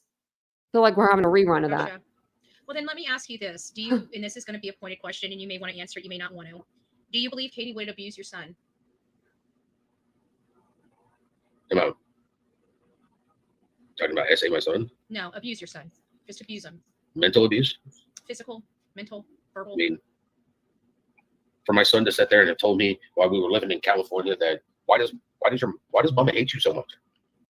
When they lived in California, he was 5 or 6. I wouldn't know, son. She's never said that to me. Oh, she said that on the phone to you. Well, no, she didn't. She'd already hung up before she said that. Things like that are mental abuse to a child that was called my mini me. And whether she realizes it or not, every time she said something that was negative about me, I'm pretty sure my son took it to heart because he's my son. Well, I have to. You should be saying the same things to yourself right now if your son's out there watching the shit that you put out there, the essay and everything you put out. How when you hear Katie talk, you should be ashamed of that. This is one thing that's really kind of rubbing me a little bit raw. She talks about some, in my viewpoints, the way she talks is disparaging. Are you getting that same? You're talking about her interviews and stuff since this has gone on? Yes. I can't sit through any of her interviews. I cannot listen to her. She won't even say my son's name. No, she won't. And there's a reason why I say my son. I My heard her son say has a it. name. His name is Sebastian Wayne Drake Rogers. He's my son. I'm looking for him. My son. I'm asking everybody to help find my son. Every time I hear that, I'm sorry, my heart doesn't break for him when I hear that. It makes me almost a little upset at him. It's not just your child.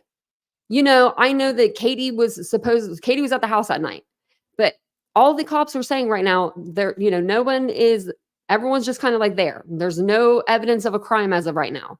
I heard somebody say the other day, did they spray her house with luminol? What?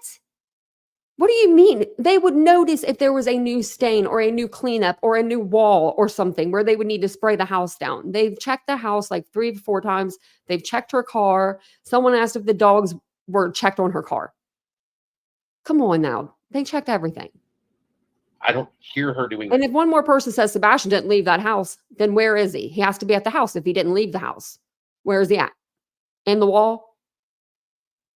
Where's he at? I don't see it. I'd really like to know where he's I don't at. hear her saying his name. I don't see her saying his name. I don't see that. Nothing Does that would have concern been you? nothing would have been better for me than being able to put our differences aside and work together to find our son. But I'm not going to let some dirtbag run the show when it comes to finding my son. The only person that has an input on it would be his mom and me. We run the show to find our son. I don't care if you're married to her now or not. A united front is not me and the stepfather working to find my son. It's me, the mother, and her husband working to find our son. But he needs to learn how to support his wife in a supportive role while she looks for her son. I don't see that. Well, apparently you talked to her in a way that's uncalled for. But if you guys could talk and, you don't need to really probably talk. You probably should just have Chris be the person that goes the in between. Just have an in between. It's not my job to support her. It stopped being my job to support her when she filed for a divorce. You didn't support her before she filed for divorce. What do you mean? She was working, you weren't. The only support I have are some of my close friends. I have close family, but they're in other states. The support that I get from them is a phone call. See how I'm doing. I've got friends in other states. They call me, see how I'm doing. But There was a vigil you had, and there was photos of Chris kind of being in your personal space, in my opinion. There were rumors at that time that he was screaming at you or raising his voice, or something about the whole GoFundMe situation. Do you have any comment on that?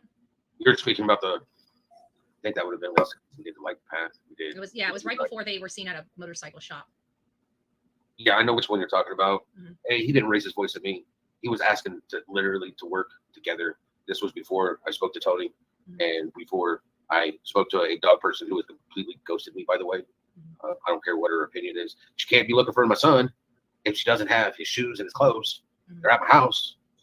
Chris has already said that he's not giving her anything of Sebastian's. So I'd like to know how she's got a scent to find my son. And my phone number. Give me a call. He wanted to work together. I believe that was the one where another creator turned around and showed what I said at the very end first, instead of actually showing how everything went in order. And people took offense to me telling the people, if you don't like it, to F off. Let's go ahead and let's watch that, shall we? Seth Rogers saying that somebody took it out of context. They played the beginning or the ending first where he says F you. No, they played it in full context. It's right here. Putting our differences aside, it's not about our egos. It's about finding Sebastian. Me, Chris, and Katie will begin working together. And if everybody else could just fuck off and put your egos aside, Listen to this. help us find our son. Help us find our son. Where is this Seth Rogers at? Where is this one? Where's this guy? Because we don't know which one we get. We get a different one every day. We don't know which one we're getting. Or kick rocks, or however I'm supposed to be PC. I've never been. Don't worry, they would have gotten a lot worse for me if it was. I mean, people don't seem to understand, but if somebody walks over to my neighbor's house and sits there and be like, hey, I'd like to search your property for Sebastian Rogers. His father has told me to come over and ask you. Now, if I have not given this person permission, and that gentleman that is my neighbor sits there and goes, well, sure, I know Seth, if he's asked you to care for his son, go ahead. That person goes in there, looks, I don't know that they're doing. I don't know what they're doing at all, because they're not communicating with me. And they kind of stopped communicating with me, which is why they're no longer on my team. Because you're not going to do stuff without letting me know, because that's my name. Yeah. If that person gets hurt on that property, then it's a liability for the property owner, and then it's a liability for me. And in the name of Sebastian Rogers, they got injured and hurt because they were doing what the father asked them to do. No, it's a liability thing. People don't seem to understand that. So when I sit there and I know that people are doing that right now, I get phone calls, police departments.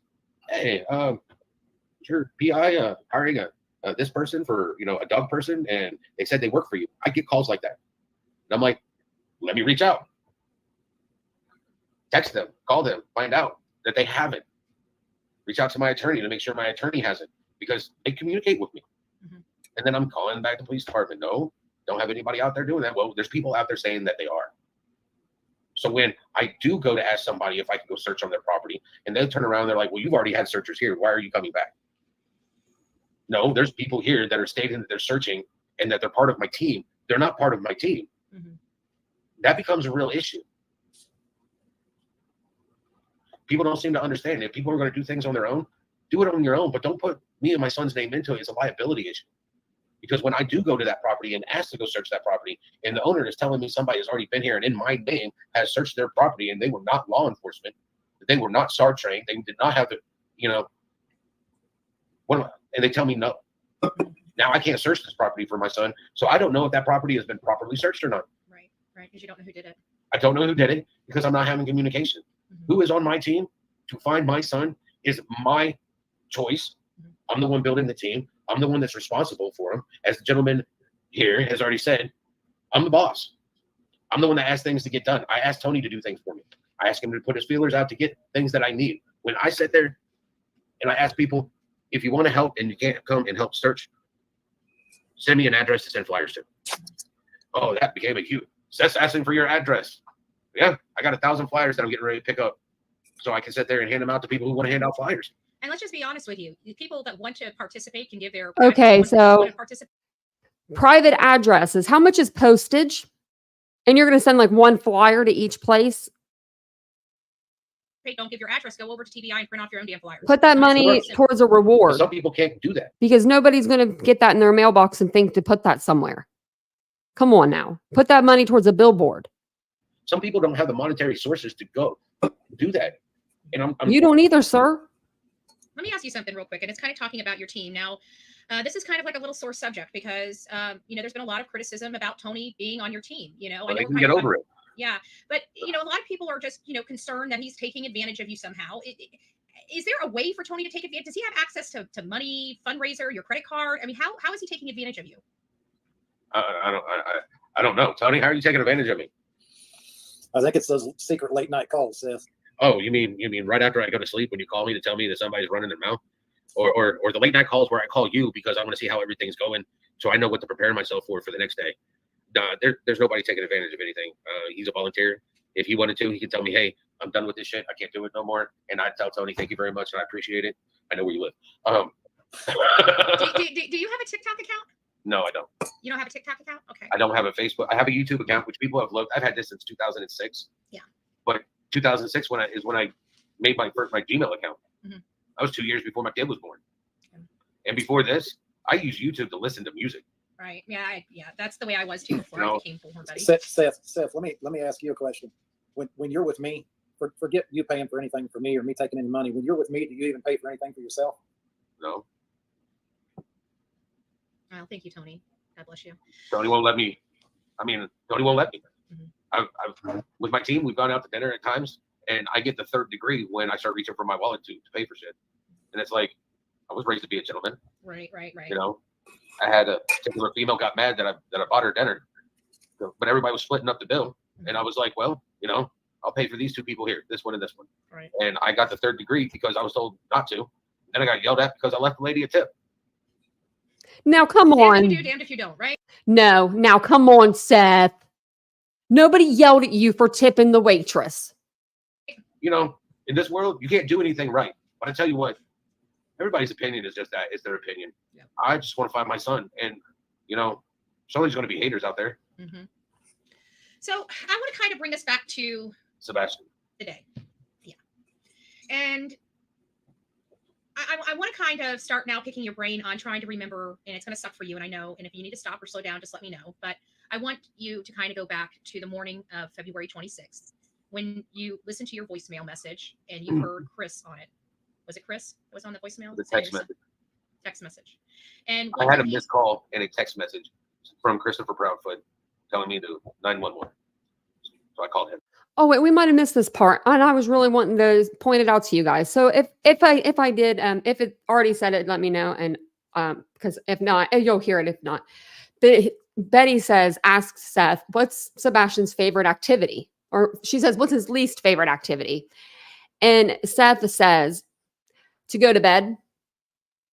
Least favorite activity. I would think it'd be like, my least favorite is soccer. I hate watching soccer. That's an activity, a hobby, you know, reading a book, not going to sleep. Then she asked him, well, then she said, what's his favorite activity? And he said, going to sleep. I'm like, Betty, are you going to correct him? She didn't. And I was what like, that he just conversation like? confused me. Don't be angry or mad. Sebastian's missing. What are you fucking talking about? My son is missing. Did you find the statement, don't be angry or mad, odd? Yes and no. I mean, my son's missing. You know, distraught would have been a better word. Confused on why he's gone. Mad and angry now. With what I know, yeah. Mad and angry fits now. Betty asked the question about the Then again, poo-poo. what I know now is Mhm. everything that Chris knew beforehand. Did you get immediately concerned when you got that call that there was something seriously wrong? Did you just know immediately? I left there and I was doing well above the speed limit trying to get to Katie's house to find out what's going on. Looking back on that call you had with Chris, does anything now seem out of the ordinary or odd?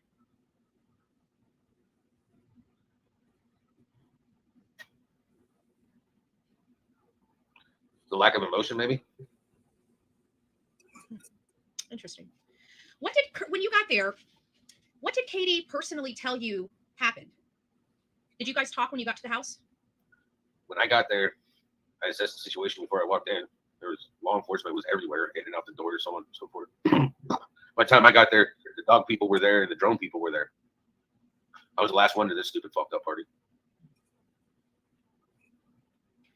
What was it like when you arrived at the home outside of the craziness from law enforcement? You know, what was the behavior of the people, Katie and other people that were there?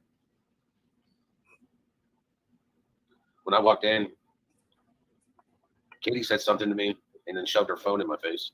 There was a picture of Sebastian, the one that you see him with his optimism shirt on. Mhm. That kind of confused me on why she's shoving a picture of Sebastian in my face. I know what my son looks like. Do you know why she did that? No, still don't know why. Well, maybe it's because he was Started asking looking. people about proof of life video. So maybe she was like, here, there's your son.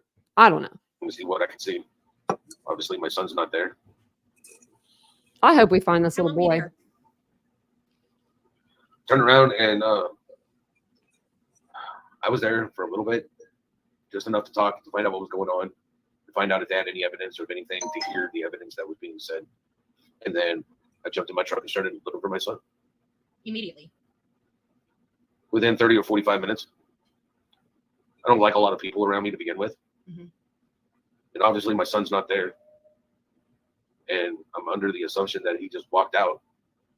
So I jumped in my truck and started looking. Driving up and down the roads, screaming for my son. Did you stay with Chris and Katie there for several nights? I didn't stay the night, if that's what you're asking. Hell no. Okay, so you guys didn't sleep. Well, because I had heard rumors that you and your family stayed there, and I was going to ask you about some. No. Monday, Tuesday, and Wednesday. They told us not to search.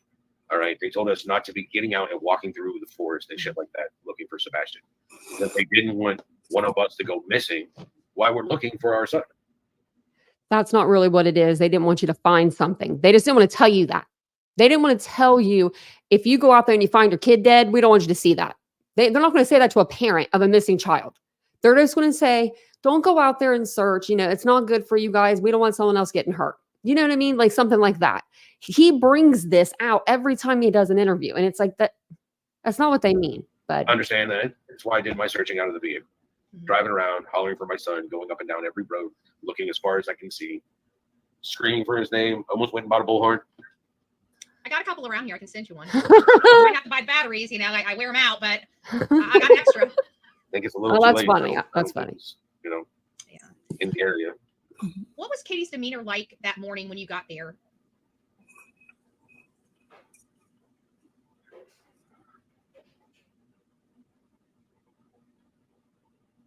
It's really kind of hard to explain. But Was she acting normal? shoving her phone in my face, had a picture going, see, we're at BJ's yesterday and everything was fine. And I'm like, trying to prove something to me. No, That's not how That's you. not a statement. she's probably trying to prove it to herself. Like I remember seeing him. We were together yesterday. Like I could see me doing that. Being like, right here he is, but he's not here now, like being frantic, like your questions are going through your head, I don't That's know, not how you prove something to me. but I could see On that. top of that, that picture wasn't taken BJ's, it was taken at Costco, and it's like you're already throwing false information in my face. Do you think they actually went to BJ's or no? I have no idea. Yeah. I was just asking. That wasn't on my list, but you were saying that, and that does sound like a really odd statement, convincing language, so to speak. Doesn't work on me. Yeah. I get plenty of liars at work. Oh, I bet you're almost like a human lie detector. Well, I look at them and I call inmates on their bullshit. It's like, don't try to bullshit me. It's not going to get you anywhere. Be as honest as you can with me. I'll be as honest as I can with you. It's a respect factor. Mutual I'm respect. diving in. Do you think she was bullshitting you? Yeah. That morning. What? Yeah. That's why she doesn't like my opinion. That's why when I told Chris I needed to speak to Katie, well, you can't do that unless I'm there. I don't care. You can be there too, buddy. Wow. So- What was she wearing? I don't remember. She was dressed. I mean, She was obviously dressed? there was people in the house. So Right. But I just didn't know if she was in her pajamas or she was dressed. So Uh, Betty, if the sale is that you were told not to look and you were told to stay home in case your child came home, then we could buy that if they actually stayed home, correct? What was the weather like there? Was it raining or snowing that day? Was it cold? Like, can you? first day was pretty decent. I mean, I think that low the first night was 50. The next night it got colder, and then I think on the third night on Wednesday, I think it was 20 degrees, and then we had rain for the next 3 or 4 days and pretty crappy fucking weather. But it wasn't crappy weather the day he disappeared. No.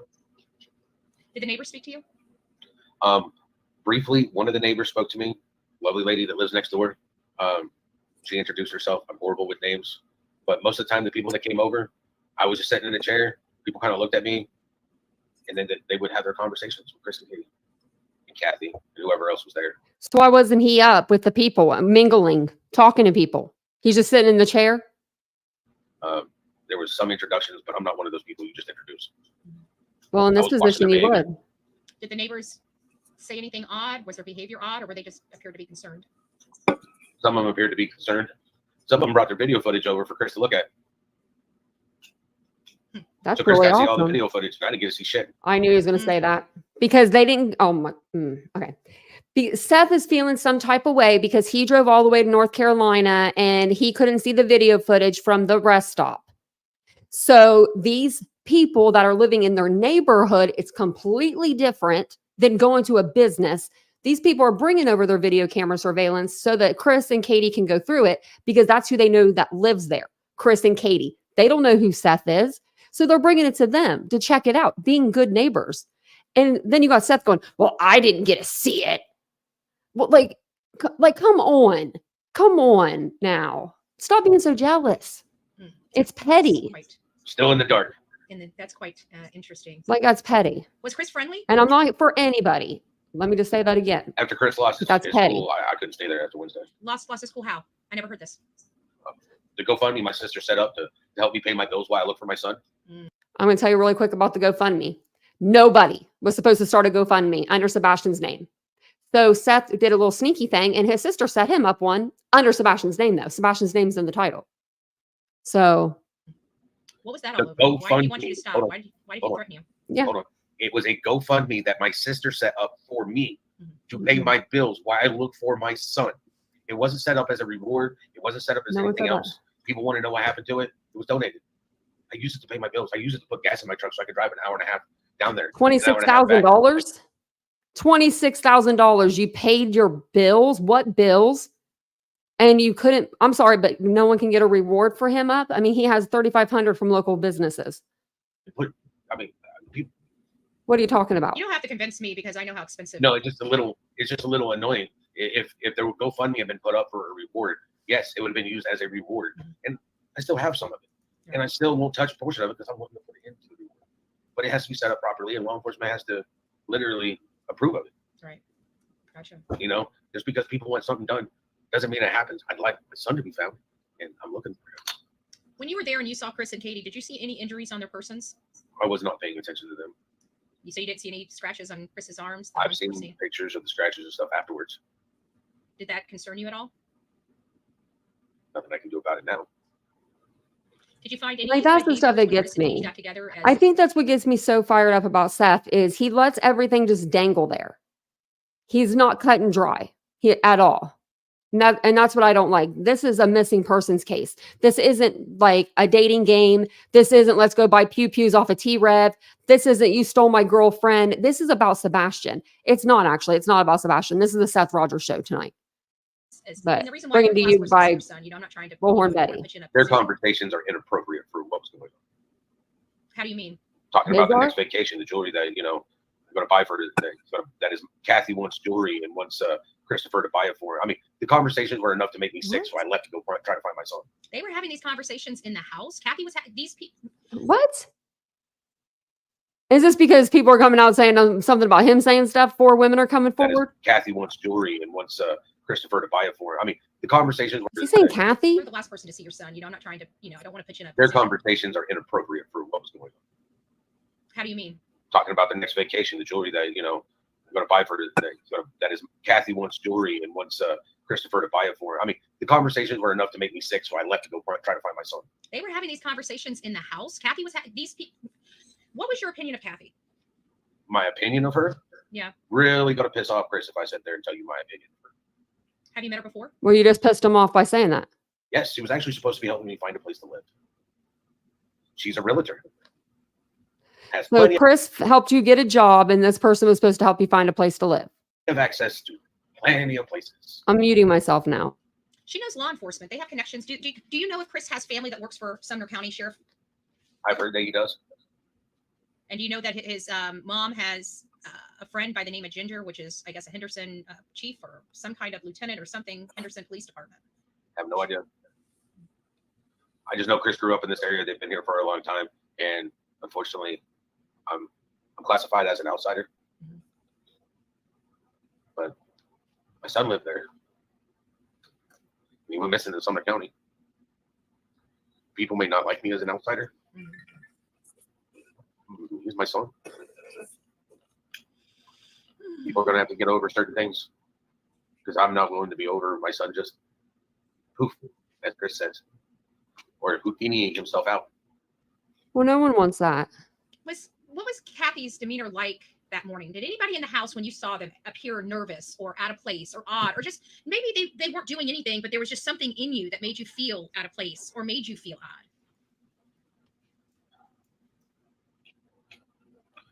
Katie seemed to be the only one that was upset, grieving, and maybe would be the word. So Katie was grieving now. But 2 minutes ago, you said she was shoving a picture in your face. That to me is like aggressiveness, right? But now she's grieving. Okay. What was she doing? It could be. How was she acting? Was she what emotions was she displaying? Just sitting on the couch crying. Have you seen After the her? initial me coming in and her shoving her phone in my face and all that sort of stuff, then Do you feel her behavior was genuine? I'm not going to answer that. Okay, fair enough. Were you there when Chris approached the law enforcement to get the camper, to get permission to go get the camper? I was not. But you heard about it. Oh, I heard about it. What day did he leave the very next day, or was it a day or two after? I do not know. Okay, I mean, it wasn't Monday, Tuesday, or Wednesday while I was there. Let's say you do know that. gotcha. And what did Ellie say at the time you left the Proud home about the status of the case at that time? When he left, No, when, No, when you were when leaving. when he probably went to go get the camper and you probably went on your way. Did law enforcement give you an update? That was really early on in the case, obviously much different than where we after are now. Wednesday, my parents showed up from Texas and they were staying over in Goodlettsville at the RV park.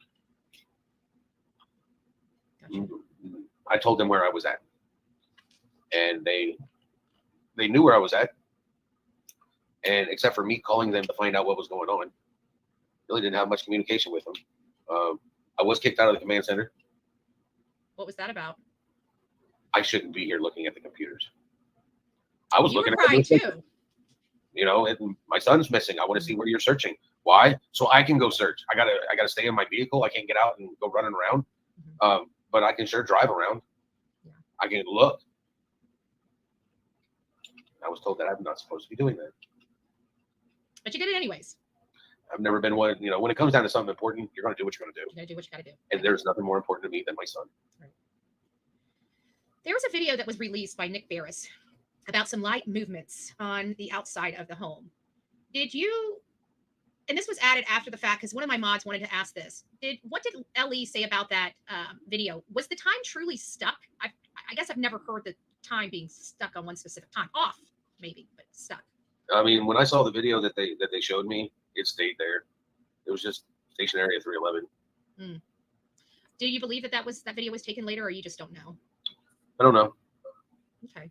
I've got just a few more questions, and then Tony, obviously, I've got some questions for you, which I've asked a lot of the questions in our downtime. So, but it's been really good. This has been really good. I really do appreciate this. I hope I've been very respectful of you both throughout this process. I wanted to be, I pry, but I understand the situation as well, and it's kind of hard because you're the only person I've had an opportunity to speak with. So I really do apologize that I have to ask you all these questions. But what do you think the most challenging thing for you has been since the disappearance of your son? And I know you're talking about the loneliness, but has there been any other hindrances, resources? There was a time and a place that you actually said that you believe you may know where your son is, but you just don't have the resources to get him. What did you mean by that? I don't remember stating that. But he's somewhere. When it comes down to resources, it's like I would like to follow every lead possible. I'd like to go down every rabbit hole. And I know I can't do it. Everybody wants to complain about this, complain about that, and it adds stress. And stress is the number one killer in life. It's not that I'm alone in my house. It's the fact that my son could possibly be somewhere. He's possibly alone. If he was here in my house, he may not be stuck to me. He may be in the living room in the recliner, in his recliner. His recliner. That's his recliner. He chose his recliner.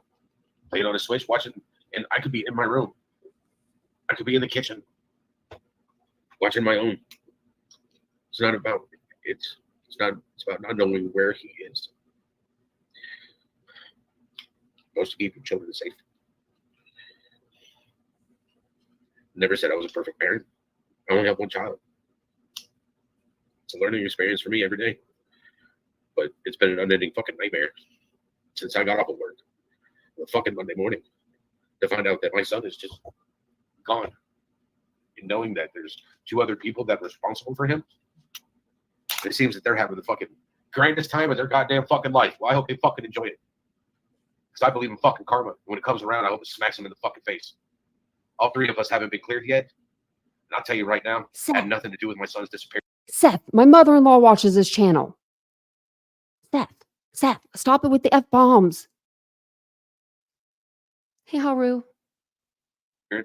Sumner County should understand that I didn't. I've got records where literally, I've had him enrolled for school. He should be living with me right now.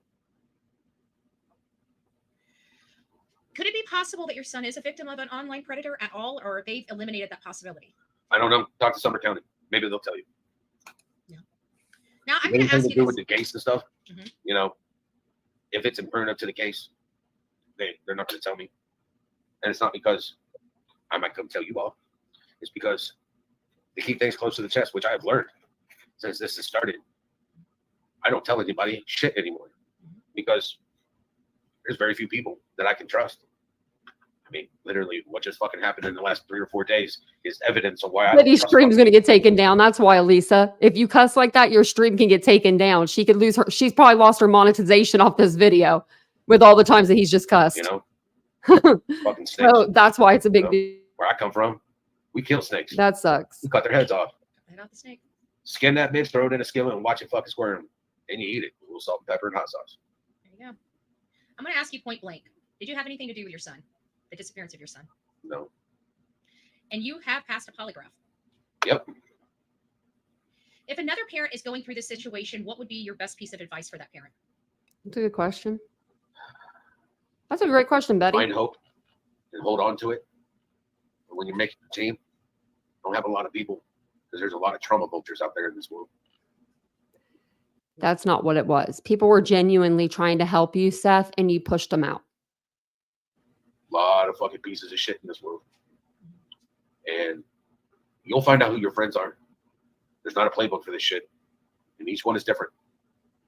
I mean, you know things are bad when the TBI has to come out and make a statement that everything that was said is not factual. It's Sooner or later, garbage, they said. even if you're a good-natured person, you have to kick people to the fucking curb. Don't let them tell you what to fucking do.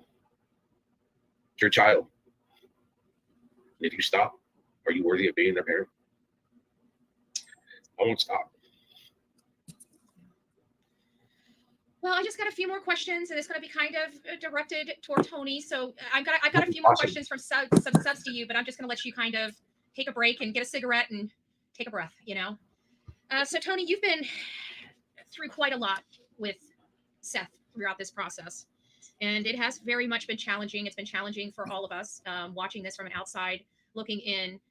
You tell me a little bit about yourself and how you were drawn to this case or Caleb's case. But before you do that, and then after that, give us an update on Caleb, because there were some people in the chat that wanted to know what was going on in that case as well. So. Well, I got involved in Caleb's case because I'm very close to his father, Randy. We work together. We're very close friends. Obviously, with passion such as yourself. Guys, now would be the time. If you guys have any questions, now would be the time to get those in. There's a lot. I'll try to go. Let's see here. So interior cameras.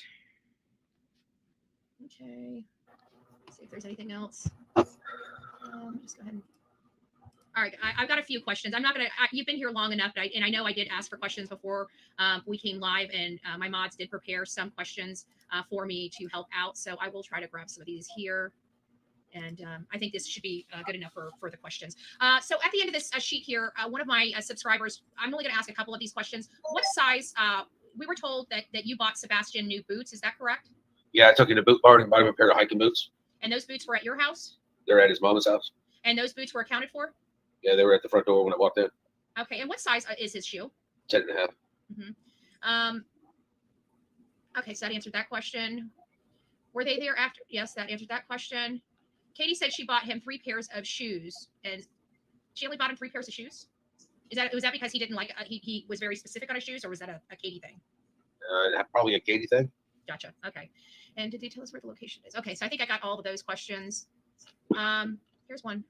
Oh, here's one. Probably had 3 different kinds of shoes. His feet were growing. He probably had boots, sandals of some sort, and like a tennis shoe. I mean, that's what I would be thinking. Or a couple of pairs of tennis shoes. Maybe a boot. One about Terry Lynn. Maybe you know, maybe you don't. Allegedly, Terry Lynn's tires were slashed while searching. Other searchers have been threatened and pulled out. Yeah. Do you have any idea who's behind these scare tactics? I don't. Guess what? I'll tell you. Nobody. Okay. They're lying to you. All right. So now for the moderation questions. I went through them. They look like they were good. I won't take too much. There's just a few more questions here. So I'll try to gloss through them as quickly as I can. What was Sebastian's favorite song? Well, he didn't really have a favorite song. Mm-hmm. I mean, we listened to everything. I mean, probably Eastbound and Down. Eastbound and Down. Gotcha. How was Sebastian with transitioning from activity to activity from home to outside? At my house, I mean, we go from the house to the truck. So the transitioning was the drive. Mm-hmm. Normally that meant, jump in the truck, get our seatbelts on, or whatever we're loading in the truck to go do. And then we listen to music.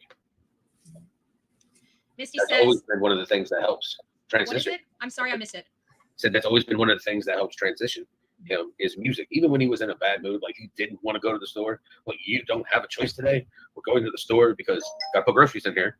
You're going to be here for a week. You need to come with me so that you can pick out whatever snacks you want. Do you want sliced ham? Do you want sliced turkey? Do you want Swiss cheese today? Do you want provolone? Whatever. I heard he was the only one that likes Swiss. Oh, he got that from me. There's not a cheese that me and him haven't tried that we haven't liked. I'm a cheesehead too. I gotta be honest with you. I love cheese, Gouda, goat cheese. I like if it's cheese, I like it. His favorite cheese, his go-to for favorite cheese was always baby Swiss. It's like that big, comes with the little holes and everything else in it. Yeah, that's always been his go-to is Swiss, and that's what he's always gotten here. And there's nothing like a fried. It's Virginia brand baked ham is his favorite lunch meat to go with his Swiss, and grilled ham and cheese sandwiches were one of his favorite. You're hungry. You're making me hungry. We are foodies over here. We are foodies. Oh, I didn't get this from nothing. All right, and I don't have a woman cooking for me. Yeah. So I've always been the one that cooks anyways. And it's like, I was teaching him how to cook. His favorite thing to, it's like he likes to grill Doesn't have a woman to cook for him. cheese sandwich, but we take cheddar brats, pack of 5, throw them in the skillet, cook them for about 45 minutes so that they pretty much look like they just came off the grill. Mhm. And then cut them up into pieces. And that's the meat. Then we sit there and we make our spaghetti sauce. And boy loves mushrooms, raw, cooked, sauteed. It doesn't matter. He loves his mushrooms. And fresh mushrooms, vegetables, tomato paste, some stewed tomatoes, put it all into the pot, just let it cook. And there's our sauce. And then when it comes down to the spaghetti, you know, he likes his fresh grated Parmesan. You know what? I gotta say, I like his style. What can I say? You know, So Missy Betty, says, Betty, I want to make sure before we get out of here that that I make it very clear that we are having good communication with law enforcement now. good. You know, I think it's important that we point out that Seth is in a good place with them. We Mhm. support them and what they're doing. But I also would like Seth to tell you, because I listened to your show earlier and I listened to some of these theories and some of these ladies that you hooked horns with a little bit regarding their theories. For the longest time, really the only thing that that Seth got from law enforcement was one thing. And what was that one thing, Seth? What was it they told you that is the only communication you got for such a long time? talking about they still don't know how he got out of the house. Correct. How did they phrase that?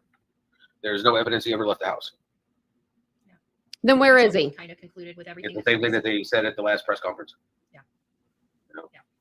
And I just like people to understand. I being in law mean, enforcement. where can you put a 15-year-old, 5'5", 120 pound that the cops aren't going to find on your 1 acre property and the subdivision that you live in that has a homeowners association to it.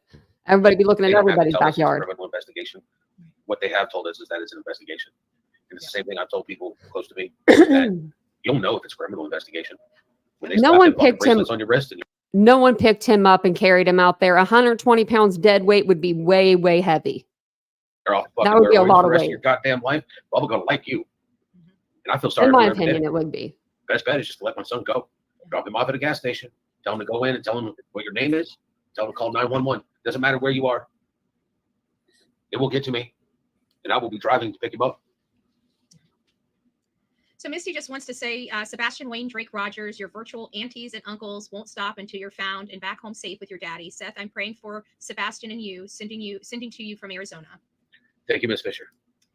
Blame Erica says Seth is a great father. Never doubted that. Mass flyers can be distributed through U.S. Post Fast. We deliver 1,000 or 10,000 flyers in 1 week for $1,000. They should do it for free. You can do batches too. It's legit community help and effort. MK, send me that. Thank you for all you're doing, Team Sebastian. It's the only team there should be. Absolutely. You don't want to see me come unglued over that. I already did. If you need to go back, you can go back and look. I actually have a Not video team that me. It's not team them. It's team find Sebastian. It's Absolutely. Sebastian's army. It's Sebastian. His army needs Sebastian. And Sebastian needs the army to find him. Sebastian's army isn't even out there on the old TikTok. You just got Tony. What about the chest plate is gone? Mom and Dad step outside. Was he still wearing it before he went missing? The chest plate. Apparently, there was a chest plate. picture where he had a chest plate on. Can you have anything to say about the chest plate? He chose to not wear it. Well, he should have tried wore it. It was like pulling teeth from an alligator. And he chose. He was given the choice. And he Okay, so the time that he goes to school and he says, "Dad beat my ass," you bring him home and make him watch Mortal Kombat freaking blood scenes. But this happens and it's none the wiser. chose not to We'll wear get it. He had a cartilage buildup right here on his chest. That was, it was just, it's part of his CQ20 deletion. Mhm. It leads to a lot of facial disfigurement and body disfigurement. And that's just one of the things. Well, shit, I thought it was just for scoliosis. I need one. I was going to ask if I could get me one, but I'm too old to have. And when I'm he too chose old not to to wear reverse it, it then anyway. it's a choice you live with. Mhm. No matter what we did, I tried to tell him, I was like, it's to help you in the long run. But if you choose not to wear it, it can't make you do something you don't want to do. Yeah, my parents spent a shit ton of money on hearing aids for me because I'm deaf in my right ear. And this is back in the 80s and 90s. Like, this is expensive stuff. It's like $4,000 or $5,000 for these things, and I literally threw them in a locker and lost them. Oops. But was Katie fully on board with Sebastian coming to live with you Can't full say time? I've ever lost my prosthetic. Something that she was being convinced to do by Chris. So you think Chris was the driving force behind that? Do you know why? I have a feeling that this little interview here is all about getting the the light off of Seth, because she hasn't brought up the pew pew, hasn't brought up the girlfriend, and those are juicy topics. I'm sorry, but they are. We want to know I about don't it. know, animosity, pride, stupid shit. Do you think he'd care for your son? Or do you not? Well, I probably should answer that maybe. If you want to answer it, answer No, it. I'm not. Okay. Apparently, he was taking care of your kid this whole time. Julia said she You is weren't- not communicating with the family. If he had such a problem with Katie and Chris, why wasn't Sebastian with him? And not end of school year shit. I'm talking like now. Like, that's what I don't get, and that's what gets me upset.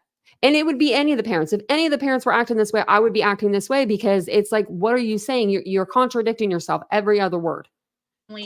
That she's just going to concentrate. He on didn't have to have searches. any She said rules at she's- your she got house. sent He from wasn't grounded Seth there. from LE is what's being said. But Well, I wasn't but informed. he's saying at the same time he needs structure. That's what I don't get.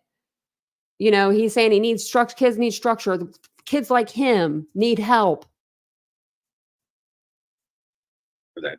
So tell her if she wants to pick up communication with me again. I have his shoes and I have his clothes here in the back. Julia doesn't want nothing to do with you.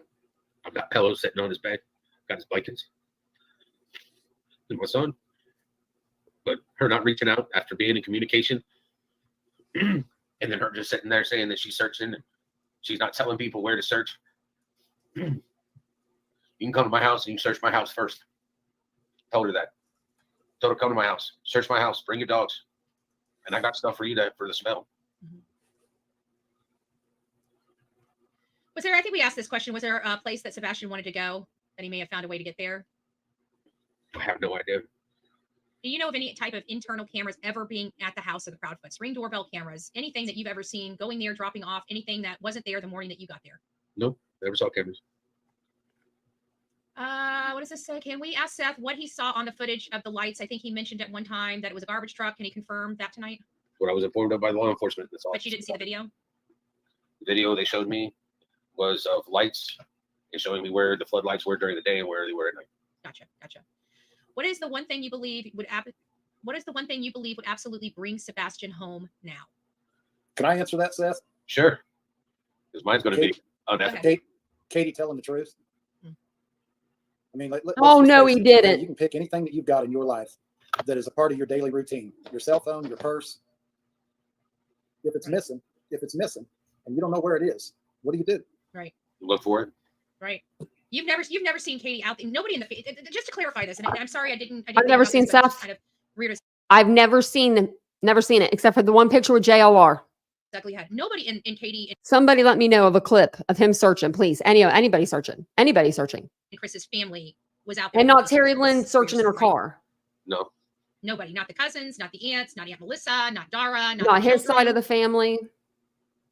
No. I mean, they could have showed up when we had the volunteers and just His handed out family could flyers show to the up too. volunteers that were going to go hand out flyers. So nobody from that family did shit. Excuse my language. No. How many people are looking on Seth's? How many people has he went through on his team? That's the problems that I have. Okay. Well, thank you for being And the honest. one thing And let's I ask the believe that would questions. absolutely bring my son home is some good Pew, pew. 70s detective work. Shoe leather, Maybe unethical now, but it sure would work in this case. a little bit of waterboarding, maybe. You know, you're not the first person that said that. I'm telling you, people. I'm barbaric. I mean, I'm a barbaric woman when it comes to the crime and punishments and stuff like that. I'm an eye for an eye, tooth for a tooth type of girl. There's no middle of the road. I was raised Old Testament. In the end, we all are blind and justice is blind. Mm-hmm. Criminal Gossiper says, what is the whole story behind Sebastian going to live with Seth? Praying for Sebastian will be found safe. From my point of view, he was a better child. He had more understanding here, which allowed him to relax. It allowed him to develop better. It allowed him to be more open for growth, for growing up.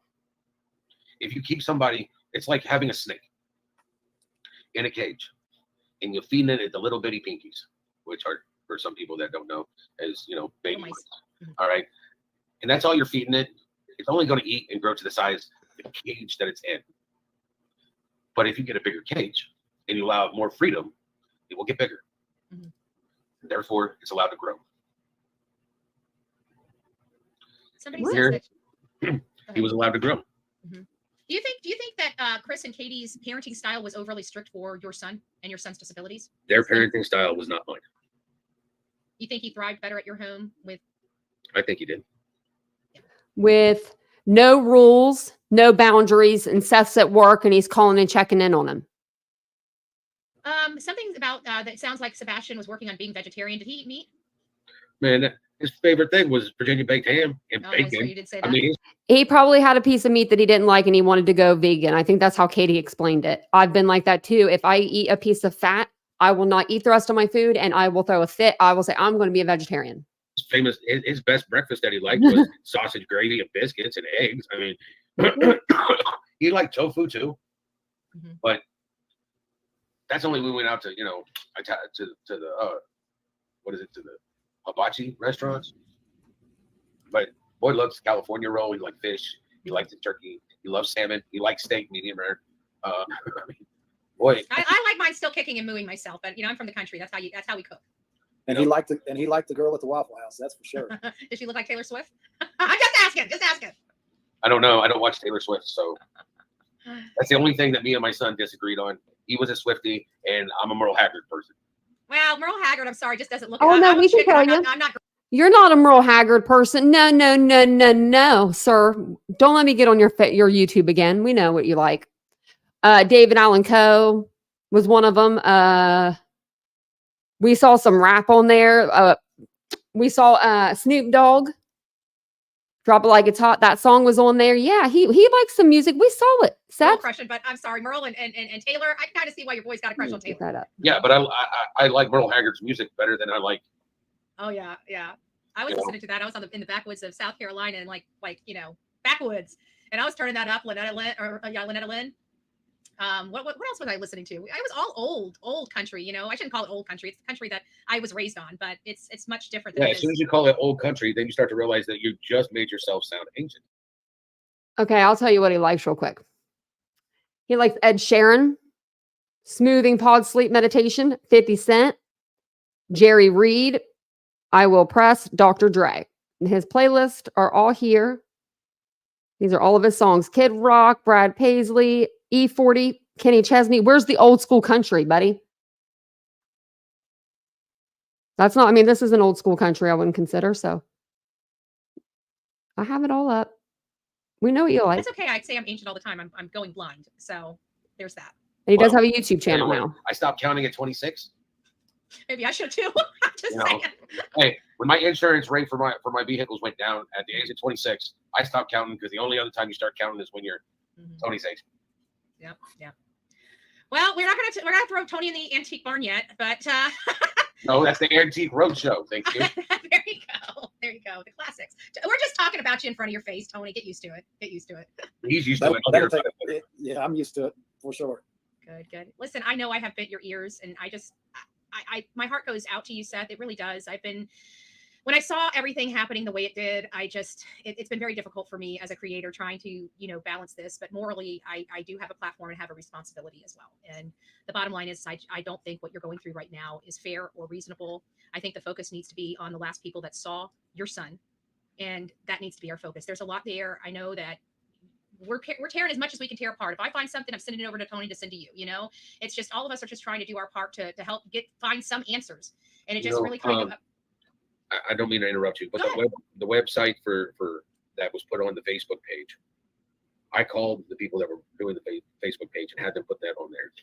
And if people are intelligent enough to actually read what it says, it's for texting or the email. But it also has TBI's number on there and Sumner County's number on there. All right. It's exactly what I thought. We think it is. You can call in tips to Tony and Seth, or you can give them to TBI, but they're saying bring them to us. No, never, not a day in your life should you ever bring a tip to Tony or Seth. You call 1-800-TBI-FIND. You don't go to Google Voice. You don't do that. And now you guys are just really getting on my nerves. If you're calling the number for anonymous, if you read on the bottom, text this number for, anonymous. If you don't want to do an anonymous tip, then call TBI in Sumner County. I mean, that's why the number is there. I've already spoke with Sumner County. You could do anonymous under the TBI. Literally, it was an idea that one of my PIs had. I told them to run with it. They ran with it. So. Well, there's every PI that I've ever worked with has always, prepared a standalone, standardized line for tips. Period. every single one I'm not a internet PI type of chick at all. I don't like internet PIs. I think they bring too much drama. I like personal PIs, boots on the ground, where they're actually private investigators, like public investigators. Come on, Betty. We know you and JLR broke up. And so that's kind of where I'm, just at. What was your Hey, Seth, can Yes, you, I just got a text from somebody in our inner circle. Can you please correct what Sebastian was wearing? There seems to be misinformation about that. From what I was informed of by his mother, he was wearing like leisure pants, Adidas leisure pants with a stripe down the right hand side on both sides, on the out hand side, and he was wearing a long sleeve graphic print shirt. And Not a sweatshirt, right? not a sweatshirt, not a hoodie. Long sleeve shirt. It's just it was a long sleeve black t-shirt. And I've looked. I have none of the shirts that were mentioned in his closet. Both the Star Wars one that I bought him, the Halloween one that glowed in the dark is gone, and so was his Minecraft one. So it could be any of those three. Gotcha. Did he say that those three are gone? So there were several. There's one that I bought him, the Halloween one that glowed in his sleeve black t-shirt. And I've looked. I have none of the shirts that were mentioned in his closet. Both the Star Wars one that I bought him, the Halloween one that glowed in the dark is gone, and so was his Minecraft one. So it could be any of those three. Gotcha. So there were several things missing. So then Katie would go and look in her closet and see if she had the Minecraft, the Halloween, or the other shirt. And then they would be able to narrow it down from there even more. But maybe the cop said, hey, leave it to these three types because, maybe they just needed them to do that. Well, they're not Not tell here. them everything. And when he would wear clothes here and take them, I gotcha. Yeah, I know the you know how kids are. Yeah, I like yeah. this. I'm going to wear this to school. Yeah. And then I might be lucky to get it back. So just to clarify, because Guidance had another question. So he doesn't wear the chest plate anymore. It's a choice he chose to make, and you weren't paying attention to scratch marks on Chris's arm when he came back. Okay. And then just for Anissa's question is for me, and it says, what was I wanting to accomplish with tonight? And it was bringing this back to Sebastian, talking about Sebastian, learning more questions, getting some answers on a lot of the questions I personally had that I thought maybe you might be able to bring light on. But that's really the purpose of this, was not to be accusatory or anything like that, or to be, come from a place of a narrative. It was just basically to find out truly some information and to let people see Seth for who he is, a grieving father that's really searching for his son, the only fucking parent searching for this boy. His son, Sebastian Wayne Drake I haven't Rogers. seen him. And so that was really the purpose of Can we get a live stream going? Because you got a YouTube channel this now. was just to kind of bring it back to you and bring it back to your son. I appreciate it. Yeah. He's all that matters. Yeah, he is. He is. And I just want to thank you again from the bottom of my heart for taking your time. I know personally you did not have to be here and you did not have to speak to me. I don't even want to know what kind of stories you heard about me, but God bless you for at least trusting me enough to, put this show on and try to bring it back to Sebastian. And one last thing, any proof of life video arriving at the home? Not that I'm aware of. Okay. Gotcha. Well, again, I just want to thank you. You guys are more than welcome. You guys are Okay. Thank you, Betty. Let me put her, actually, let me turn my camera on. Let me turn my camera on and let me get her link for y'all, just in case. Actually, let me put this up while I get it because I want his face to be the last thing that we see. This is who matters the most. I'm sorry, Seth maybe come out a little out of pocket tonight, but if that was Chris and Katie sitting up there saying those things, I would be out of pocket with them as well. It just doesn't, some of the stuff doesn't, it reads bad. Now, I don't know why Betty didn't bring up the pew pew or why she didn't bring up the girlfriend deal, because those are pretty big. Those are pretty big, I would think. Things to cover, but yeah, she didn't go over that. But that's okay, Bullhorn. Maybe he'll come on our show. Answer those tough questions. Okay, that's her video if you guys want to look at that after we're done. Or you can go look at it now. You don't have to wait on me. But this is the Amber Alert for Sebastian Wayne Drake Rogers. He is missing from Hendersonville, Tennessee. He's 5'5". He's 15 years old. He's 5'5". Brown hair, brown eyes. Weighs about 120 pounds. Looks a little smaller than that to me. He went missing on February 26, 2024 from his mother and his stepdad's home. And we are still looking for him. So if you guys have any information, you can call Sumner County Emergency Communications Department at 615-451-3838, or you can call 1-800-TBI-FIND. So I am baffled too on how much he left out. They left out a lot in that whole interview. So, but we'll go back over that stuff this week. I do want to cover Idaho this week and Madalena Kojikari. I want to cover that. Madalena's case is it's about to get big. I can feel it. If it's not, it's going to be big in my channel because it's a case I really care about. And I think you guys will really be into it and invested in it if you just give me a little bit of time to give you guys the facts of it. So maybe we'll go over that tomorrow or the next day. Her stepdad is on trial right now. So there's a lot of information that's coming out that I can't even comprehend. And I've been covering this case since it happened in November of 2022. So that's something I want to bring to the channel. And then Brian Koberger was back in court.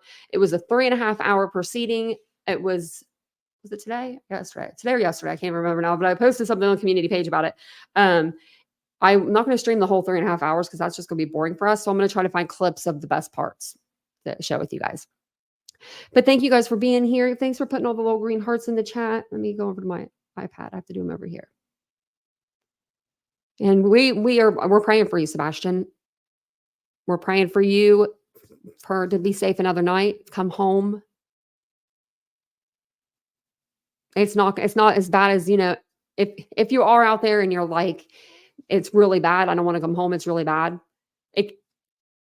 It's not that bad. It's not that bad. You can come home. You can always come home. That's the one good thing about having your mother around. I'm sorry, I'm going to say it. When you have your mama, you always have that home. You always have that comfort, no matter if your mom lives in a cardboard box. As long as you have your mom, that's your comfort. So I'm sure that he's wanting his comfort right now, whether that's his dad or his mom or a stuffed animal or whatever it is. But thank you guys all for being here tonight. I do appreciate it. Don't forget to subscribe to the channel, hit the like button. You guys, we went up 300 subscribers last night. I was like, what? I got off the live. We hit 16,000 and I was like, oh my gosh, I really couldn't believe it. I was going to take a break at 16,000. I keep telling Vincent the next number, but I will one day. But thank you guys all for being here. I really do appreciate it. I'll see you guys tomorrow night about the same time for our live, and I will see you guys all soon. Have a good night. Bye, guys.